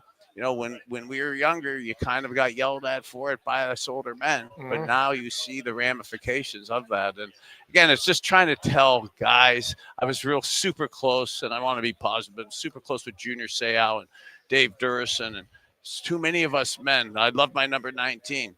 But 19 people will commit suicide today in the state of Ohio. Over 100 people in the last 6 days have died from the overdose fentanyl death. 7 out of 10 pills of the opiates, the Adderalls, the Vyvanse, are laced with fentanyl. I should have been either one of those two bad statistics. So I now try to help people be aware that it's okay to say what I just said. I love that. And that there's a pathway out there that's more holistic and less medication. Well, we do matter. You matter. You Bernie matter. Kosar, thank you so much for you, your Bernie. time, baby. We appreciate it. That is Bernie Kosar, and all of our guests are brought to you by Academy Sports and Outdoors. Kansas City is gearing up for their third straight title, and Academy Sports and Outdoors has everything you need to rep your team during their historic run.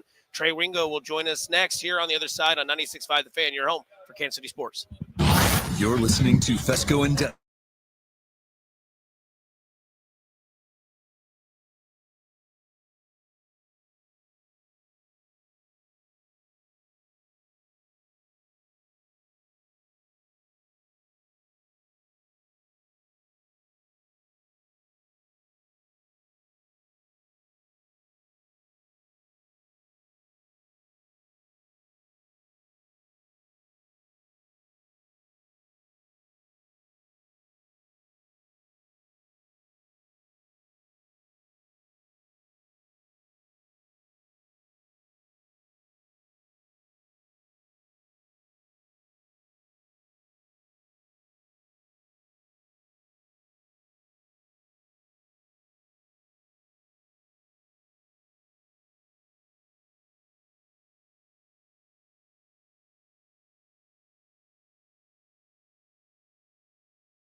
thing for your business. Save even more with the. All right, back in 10. Back in 10. All right, here we go. You're listening to 96.5 The Fan from the Mission Plumbing, Heating, and Cooling Studios.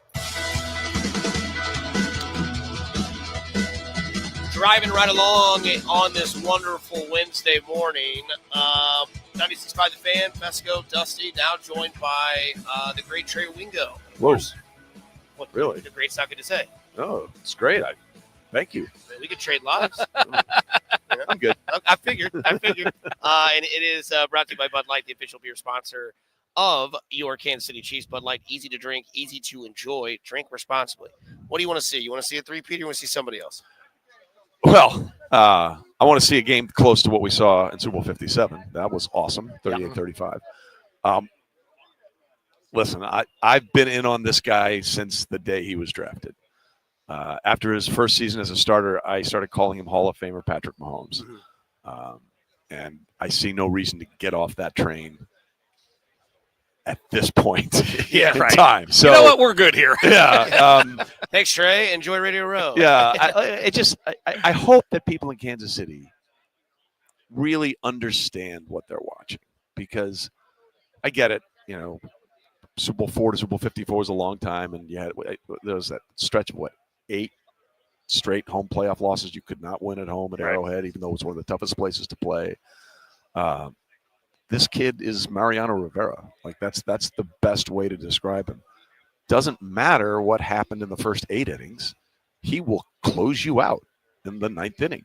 That's who he is. That's what this whole team is. That's what Chris Jones is. That's what George Karlaftis has become. Right. That's what Kelsey is. That's what Andy Reid is. That's what Steve Spagnuolo is. The corner blitz he dialed up against the Bills on 4th and 5 that they've been setting up that play all game. Like, no matter what happens on Sunday, and I know if they don't win, nobody will appreciate it the way they should. They've been to 5 Super Bowls in 6 seasons. That's never happened before. Right. Okay? They are the first back, as you guys know, to go for a third because no one else made it back. They've already done things that no franchise has done. And if they win on Sunday, I am firmly in the camp that this is the greatest dynastic run in the Super Bowl era. And people say, well, what about the Patriots? Okay. The Patriots dynasty was really 2 separate dynasties. See, I would even say 3 separate dynasties. Well, the early part, then the 10 years, then the late part. Yeah, but the 10 years, they only got to 2 Super Bowls, didn't win any of them. Right. So that's not a dynasty. Okay, fair enough. Okay.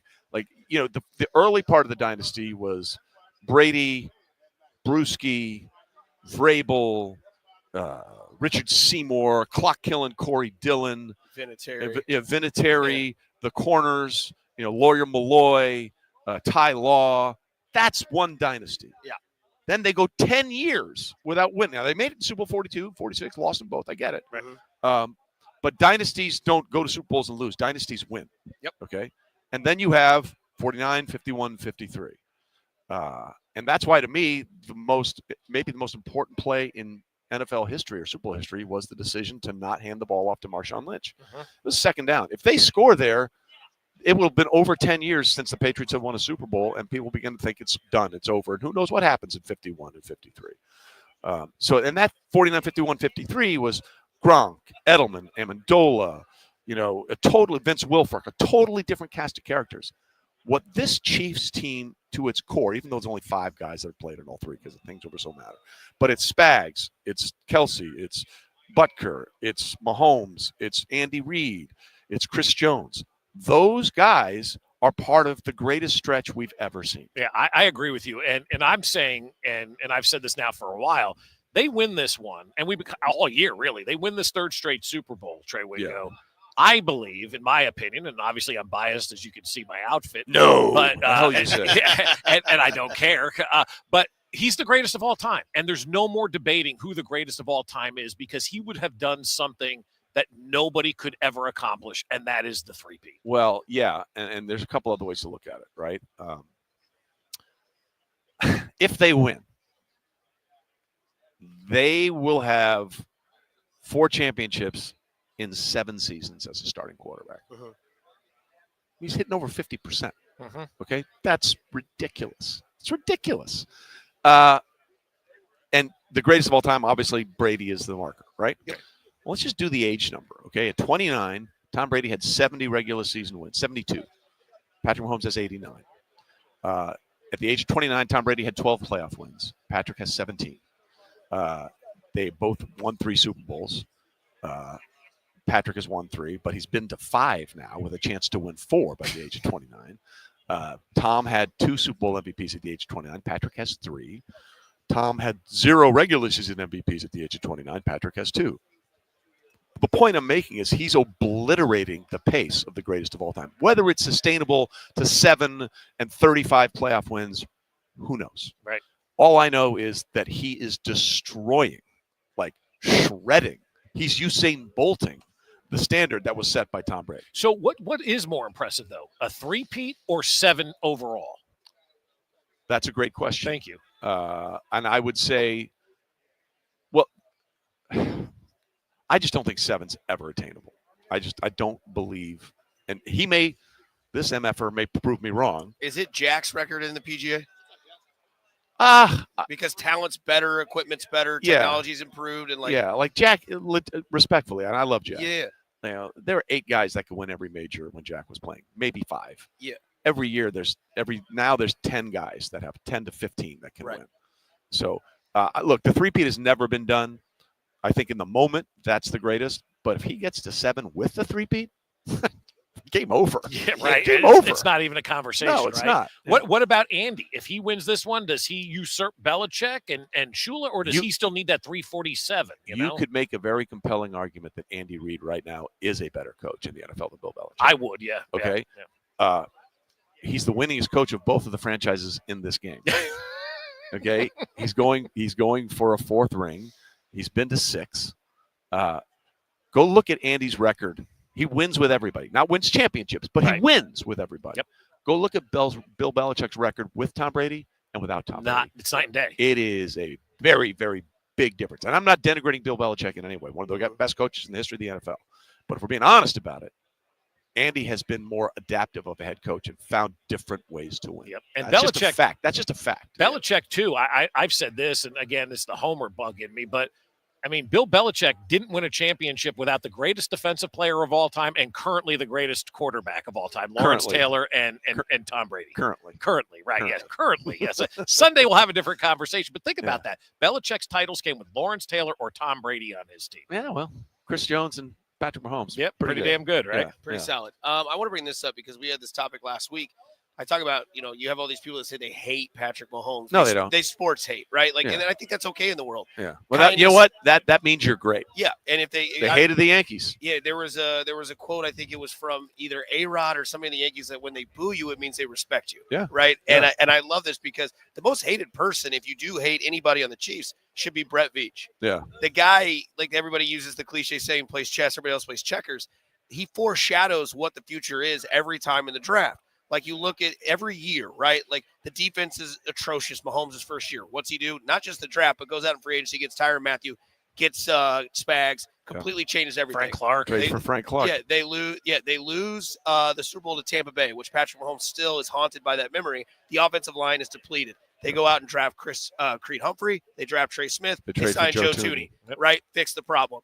And they lose receivers that can't catch the ball a couple years ago, still win a world championship, but now are a Super Bowl. But now they have Xavier Worthy, Rashee Rice. They go get Hollywood Brown. They go do all these things. And then the draft, you see when they draft all these young rookies when they lose to Cincinnati, right? Yeah. Karlaftis, Duffy, Brian Cook, all these guys, never have they lost the entire 2022 draft class does not know what a playoff loss feels like. That's crazy to think that. So, and that's with a big whiff on Sky Moore. Yeah, right. And everyone that's okay. else, Karlaftis, McDuffie, Chenal, Pacheco, Cook, Watson, Williams. It's a ridiculous draft. And it's a ridiculous draft. That's where the hate should be because he's so damn good at what he does and the homework that he does that all these window talks in the NFL, you get 3 to 4 years. This is year 8 with everything under Patrick Mahomes, and everything just keeps moving quite along. Yeah, that's the listen. That's the reason both teams are here because Howie Roseman does a great job with that. Who's better in your opinion? Well, I think that Brett looks at things and always decides what's best for the long term. Like they don't go make the splash signings of AJ Brown. Right. They find ways with the Juju and DeAndre and the Hollywood Brown. And you mentioned this, but like. Let's assume for the sake of this conversation, they win, right? Next year, he'll have the two youngest receivers, top two receivers he's ever had in his tenure, in Rashee Rice on one side and Xavier Worthy, in just beginning to scratch their prime. Yeah. That should terrify everybody. Yeah, it really should. It really should. Do you think Travis is done if they win a three-peat? No, I think Travis loves it too much, and I think he wants to play. People say he had a bad year. Last time I checked, he had 97 receptions. Oh, he didn't have a bad year. I'm the biggest mocking of the That's people a who say joke. Travis is washed. That's It's a clown joke. show when they say They that. did what they had to. What other quarterback's going to lose their top two wide receivers and their number one running back and win 15 out of the 16? And not be a Pro Bowl or not be an and MVP 5 conversation. left tackles this year, Yeah, Trey. correct. We had 5 Well, left tackles. and one who's really a guard. Right. Joe Tooney is the most underrated player in the NFL. No doubt about it. It's not even close. Yeah. All right. Tell us a little bit about Renegade Sports Football. App Fantasy Football. It's real Yeah. simple. It's fantasy football the way you should play it. It gives you an opportunity to, if let's say you a player gets injured in the first quarter, well, you can replace him. You know, like Pacheco gets hurt, you bring in Kareem Hunt. Why shouldn't you be able to do that with fantasy football? It gives you the opportunity. If one of your star players goes down in the first quarter, well, I'm screwed this week. No, you are allowed to replace him the way you're allowed to replace him on a football field. And it also gives you an opportunity to have a second chance draft. Like, you know, to pick Christian McCaffrey number 1, then we found he's not going to play for 6 weeks. Well, we all made a mistake there. Let's redraft again in October and do this all over again. It gives you an opportunity to stay in the game longer and have more fun playing fantasy football. Download the Renegade app wherever you get your apps, whether it's in Google Play or on the App Store on the iPhone. Detroit Lions would like Renegade. Exactly. Yeah. Yeah, Lions got 16 players on the defensive side on Nuts. injured reserve. Nuts. 16. That's 11 starters and 5 backups. That's insane. Yeah. That's insane. Who, in your opinion, and I know these don't matter to people, but who, in your opinion, is the coach of the year this year? You know, I don't know why Andy doesn't get a look at it. Yeah, right. It's probably going to be Kevin O'Connell. Okay. Probably Kevin, because no one knew what the hell Sam Darnold was going to do, and it turned out to be great. Well, Trey, we Yeah. appreciate the time, man. You got it, Continue doing your guys. stuff. Thanks, Trey. Appreciate Enjoy it. this, Kansas City. Yes. This doesn't happen ever. Trey Wingo there joining us, and all our guests are brought to you by Academy Sports and Outdoors. Kansas City is gearing up for the 3rd title, and Academy Sports and Outdoors has everything you need to rep your team during their historic run. Yeah, no, a couple of things from Trey and from Bernie Kosar. My phone blew up about the Bernie Kosar. People interview. love it on the text line. Love it. Like, unbelievable. I So thought they that want him more often. Yeah, no, I thought Bernie was fantastic, especially when you get down to the deep mental health side of things. And if you're battling something and you need help, and it's okay. It's okay to say, hey, you know, I need some help. But to hear Bernie kind of talk about, you know, how much he loves Patrick Mahomes and watching Patrick Mahomes. And then you hear Trey Wingo talk about how much he loves watching Patrick Mahomes. We're starting to get some sanity here on a Wednesday on Radio Row, where you're starting to get, now, okay, more people are starting to arrive and realizing maybe, you know, kind of what's at stake here. But Trey is basically preaching my thing for the last 10 years in all of this. When it started with the Royals, we need to enjoy all of these moments. We really do. And I know the majority of people do enjoy all of these moments, and they're excited and it's fun. And I'm kind of talking to the vocal minority, I think, at times, who don't want to enjoy what's going on and are looking for reasons why it may end or whatever the case may be. Like, just sit back and love up this moment, because it just doesn't happen in sports ever. And going for 3 in a row is just, it's insane. Somebody gets to take the day off with the respect the text. Okay. From the 479, everyone in Kansas City needs to stay Mahomes today. Patrick Mahomes. Pat Mahomes. Oh, what a great drop. I don't know what's better, that drop today or the one that Nathan created of Mac. Can Mac, you play the Mac, both of those, and yeah. we'll go to the text line and tell us which one's better, Nathan? The Mac drop or the Pat Mahomes drop? Sure. Here we go. Let's see. A little Mac for you first. I've been pounded this week.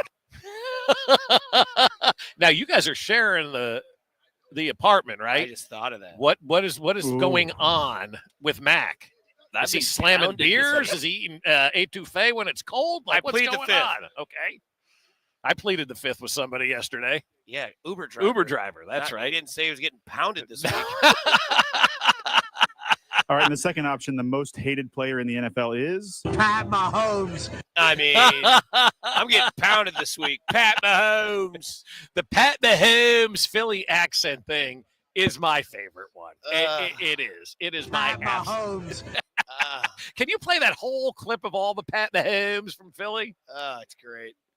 Just the hatred of everybody and out of the Kansas City area. What they it's so good. All right. Here is the full Pat Mahomes clip. There's like 10 of these fans. All right. Here we go. Patrick Mahomes. Patrick Mahomes.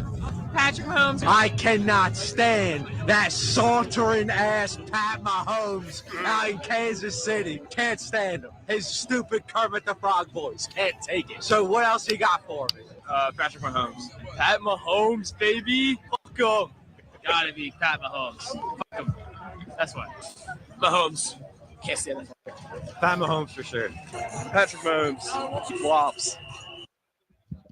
Pat Mahomes. Pat Text thinks the Mac drop. Play the Mac drop one more time because he just put his headset on, Nathan. I've been pounded this week. What does that mean? Yeah, he's asking what's going on in the hotel. That's why we wanted to be downstairs. I mean, they put me in the you, senior Bob. citizen home, and they're hanging out. I'm like, what the hell is going on downstairs? Oh, that is just too good. If man. these walls could talk. I tell you what. Boy, we got here at a good time. It's really starting to get busy. It's really starting to get back, man. Yeah. Yeah. On the later on, I do want to bring up the old men of the group yesterday, as we were all old guys, led and anchored by Bob. We'll get to that a little bit later. Just me. I said we were all there. We were all there. We were all there, but it was a funny reaction. It was so good. But no, hey It man, was awesome. I'm not gonna lie to you. The text line talked about it. I will say that that Kosar interview was awesome. Yeah. Because we always say go do nice things to people. You never know. Could change their day, week, month, or year. Here's a guy that had it all, man. He was an NFL player. He's talking about having like 80 surgeries, like 100 broken bones, mental, toughness, all that sort of stuff, or mental illness and all that sort of, all that in one body. And like, here he is on Radio Row, just ticking along, doing his thing. So it's impressive to see that. Yeah, it's impressive. Couldn't even straighten his arm. That's what I was saying. That story? Yeah, I mean, my you goodness. couldn't go off the field. You had to continue and then go on the sidelines. Yeah. And all the infections grew. I mean, there's no doctors on the field in the 80s or anything Imagine like that that. happened to Alex Smith. That dude would have died. He would have died on Literally the field. would have died. He would have died. I'm glad the NFL is kind of straightened that kind of stuff out. We're like, yeah, we're not going to let people bleed out anymore on the sidelines and rub dirt on it. And then we're going to get the medical tent. And then Trey Wingo compares Mahomes to Rivera. Like, I don't care what happened in the at the end is what it matters. Well, like, it's true. They know how to close games. And again, that's one of the other intangible things that I'm glad Trey Wingo brought up about this team that a lot of people just can't understand and don't know why, because there's no way to show it via numbers, right? There's no black and white evidence for it. But the Chiefs know how to close out games. Like there's no, I mean, maybe there is now some sort of percentage of, losing and turning it into a win or whatever the case may be. But you watch these games and you just know it's going to be Chris Jones, because in every single playoff run that we've had, Chris Jones has made an impactful play late in the game. Hasn't really had that yet in this, playoff run, which means it's coming on Sunday. George Karlaftis has been nothing short of brilliant. Travis Kelce knows how to catch the ball, get the first down, fall down. Was it the Houston playoff game, or was it the regular season finale in Pittsburgh where he caught it for like 11 yards, knew he had the first down, the game was over, just Houston. went down to the ground?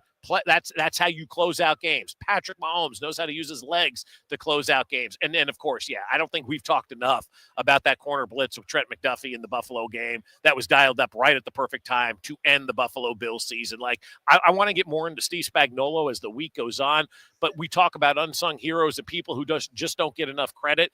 And Steve Spagnuolo is the top of that list. I mean, he has just done unbelievable things with this defense since he's come here to Kansas City. And so I'm glad, Trey Wingo's out there preaching the gospel and letting people know in other cities, hey, stop trying to focus on what, you're trying to think is supposed to happen and just look at what does happen, because Mariano Rivera 99 times out of 100 is shutting down that game in the ninth inning. And Pat Mahomes is doing that as well here on the field in the NFL. Yeah, that was a TikTok video that went viral, and then Pat Mahomes, and everybody hates him. They hate him because they ain't him, and he's just what the PFT guys call, or what the pardon my take guys call it, the thieves of joy are the Kansas City Chiefs. So we come back. We'll explain why Bob turned us all into old men in about 5 minutes yesterday on Bourbon Street. We are broadcasting live from Radio Row in New Orleans, thanks to our friends at Bud Light, the official beer sponsor of your Kansas City Chiefs.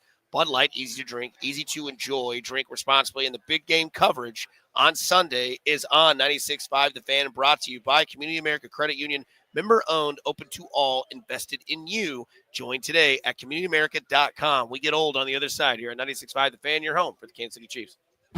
You're listening to.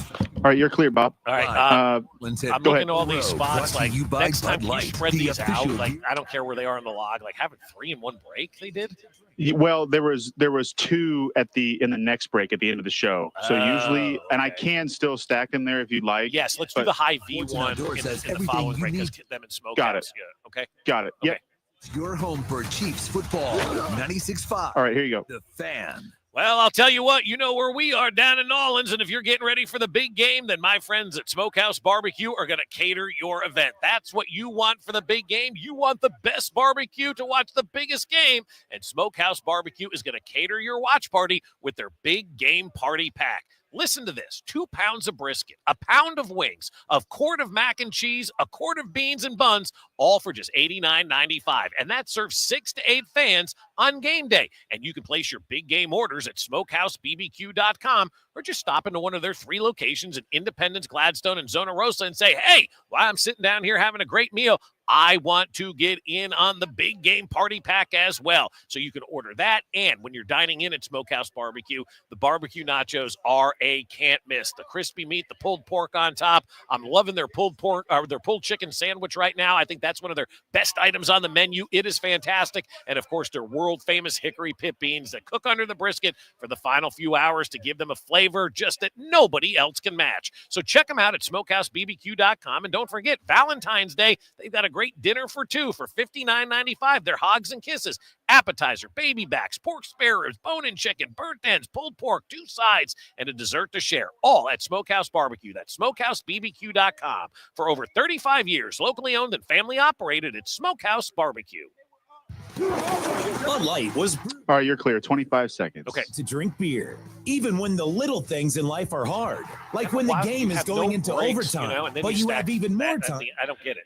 And I've been in trouble before for like moving them around the board too much, so I wanted to keep them like in time. Gotcha. You know, in the like late in the 9 o'clock hour, but it's fine that we do Hy-Vee next. 5 seconds and Underdog Fantasy. Okay.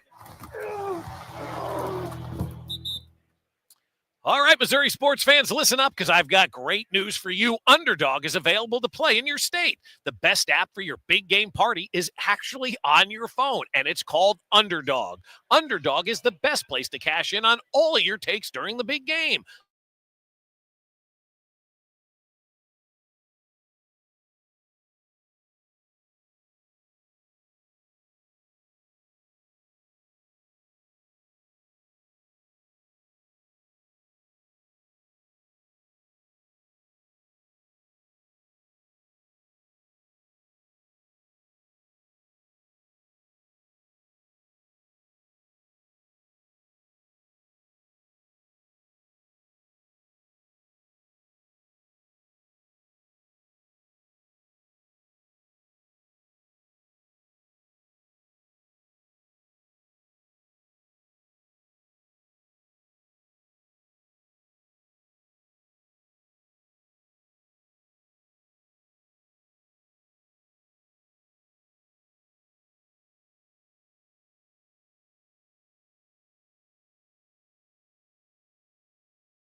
stops. Kansas City, I hope you are staying safe with all the weather conditions. So thanks for listening in. Text line's been amazing today. Thanks to Bernie Kosar. Thanks to Trey Wingo. Thanks to Jay Binkley. Tomorrow loaded as well with guests. It's only Thursday, then it's Friday, and then the real fun begins. Then Friday at 10 o'clock, Bob Fesco starts having fun in New Orleans, right? Lord have mercy. You had a little fun last night. A little bit last night, but once the weekend, like I am so excited to With Jen's not around on Tuesday, Fireball is. That's right. Well, hey, it's a Chiefs event. We got to have the Fireball. Gotta do it. That's tradition. It's what we do. There's a Chiefs game. You're taking a shot of Fireball. I don't care what day of the week it is. So we got our bellies coated with the Fireball, and we're ready to go. Ew. On that kind of stuff. Ready Bellies to coated? support the team, man. I feel like Putty or Tooney. Go support the team, do what it takes to win. And if it means taking a shot of Fireball on a Tuesday night, then I'm all in on that. I can't wait till Friday when we leave here and we're going to go listen to some live music. We're going to chill like Friday afternoon. We got a great family dinner, if you will, the three of us on Friday night. The Jaspers put together for us, and I can't wait to eat at Finn's, a former KC chef who started the Bristol, opened a restaurant down here. Boom, we're in. Can't wait for that. Can't wait for Jen to get here on Saturday and really just kind of get invested in everything that's going on with I just want to win, Jen. Yeah, that's it. That's it. Yeah. Just gonna win. Just gonna win. Jen. So I brought you guys to the Old Man Factory yesterday for the first time, and you guys didn't ask to leave. No. You guys were like, yeah, I guess. So we're sitting on this rooftop yesterday, balcony on Bourbon Street. We're on the roof, kind of, maybe. On the roof. And so we're sitting on this balcony, and we're kind of just looking around and kind of watching what's going on Bourbon Street. You pay a little bit of a premium to kind of sit up there and whatnot, but we're the only ones in the place except for John Gruden at the bar, right? And so we're sitting up top, and he was great. And there's live music going on, and I took my Shazam app out just to see if it would pick up a random band playing a song, right? Yeah. And who was it that they were playing now? Anyway, it doesn't matter. So I wonder if Shazam's going to pick this up. Yeah. And it didn't, so I kind of put it away. Well, they were playing like the Pixies. They were playing Radiohead. Radiohead, that's who it was. They were playing Creep. Yeah, Creep by Radiohead. So I wanted to see if it would just pick it up and say Creep or Radiohead, who would pick it up, right? So if Shazammed it, Just boom. said Bob Fesco. Yeah, it did. Actually, Mac Morey with that drop. Yeah, I've been getting pounded this week. That throws me down, too, because I'm like, what the hell are we doing here? Yeah. So I put the phone down and whatever, and then all of a sudden I hear like this noise, and I'm like, God, what is that noise? I go, do you guys hear that noise?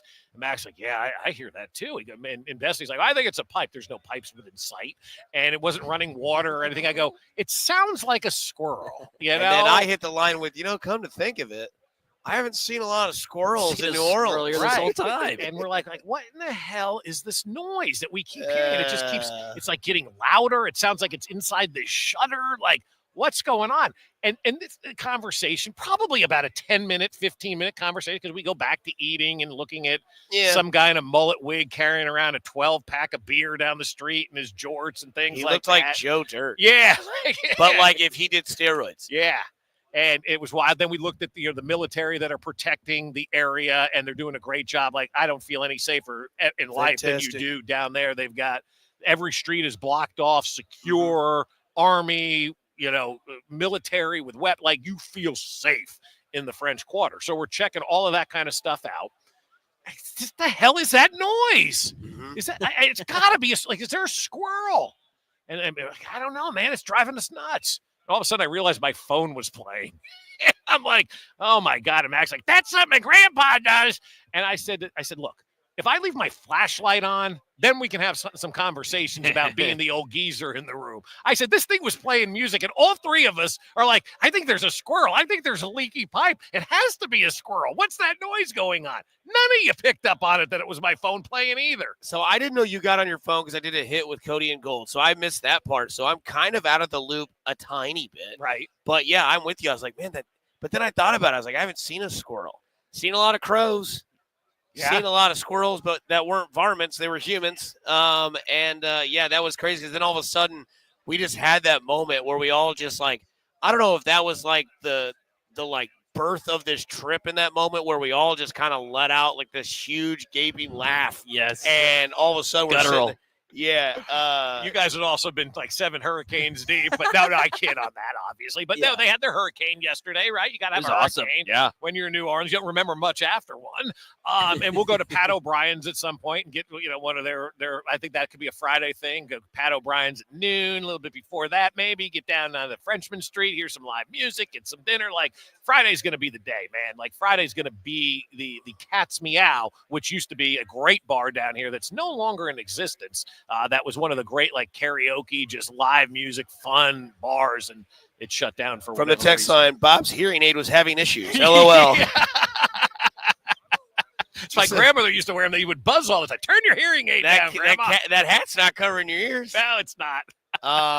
No, man, that was one of those moments. I will say, that hurricane. The one thing I did notice about it, you keep it stirred, and then the last like slurp, pure booze. Well, that's all it is. Like then I stood up and I was like, booze in that thing. I stood up and I felt like one of those like wavy, wappy, inflatable arm tube guys. I was like, oh my, here we go. And then, we found the karaoke spot. We found the Bateman Street. We saw them hosing down the street. I didn't know why they were doing that. Then Alex told me. Well, yeah, there's puke, there's pee, there's blood. There's a lot of bodily fluids out there on Bourbon Street, right? Yeah. Somebody says, what's a huge gaping laugh? I don't honestly know. It just kind of rolled out. Yeah. So it is what it is. No, it was a fun day today on Radio Row. Here again, Trey Wingo, Bernie Kosar. If you missed all of it, go download the app. Bernie Kosar's interview might be something you need to hear. Yeah. The hell was that? I don't know. Was that your phone? Yeah. Hey, Grandpa, turn your phone off. Enjoy Brett Beachtown. Go do something nice for somebody. You never know. It can change their day, week, month, or year. It's simply cool to care. Kansas City, stay safe. Alex Gold and Drew. Alex, Cody, and Drew coming up from 10 to 2. We love you. Take care. Talk to you tomorrow. 96.5 The Fan. Hit it. We're living here in Brett Beachtown. Without him, Patrick. All right, you guys are clear. Thank you. Out at Arrowhead, they're winning games, throwing touchdowns, holding parades. And Travis is catching the ball.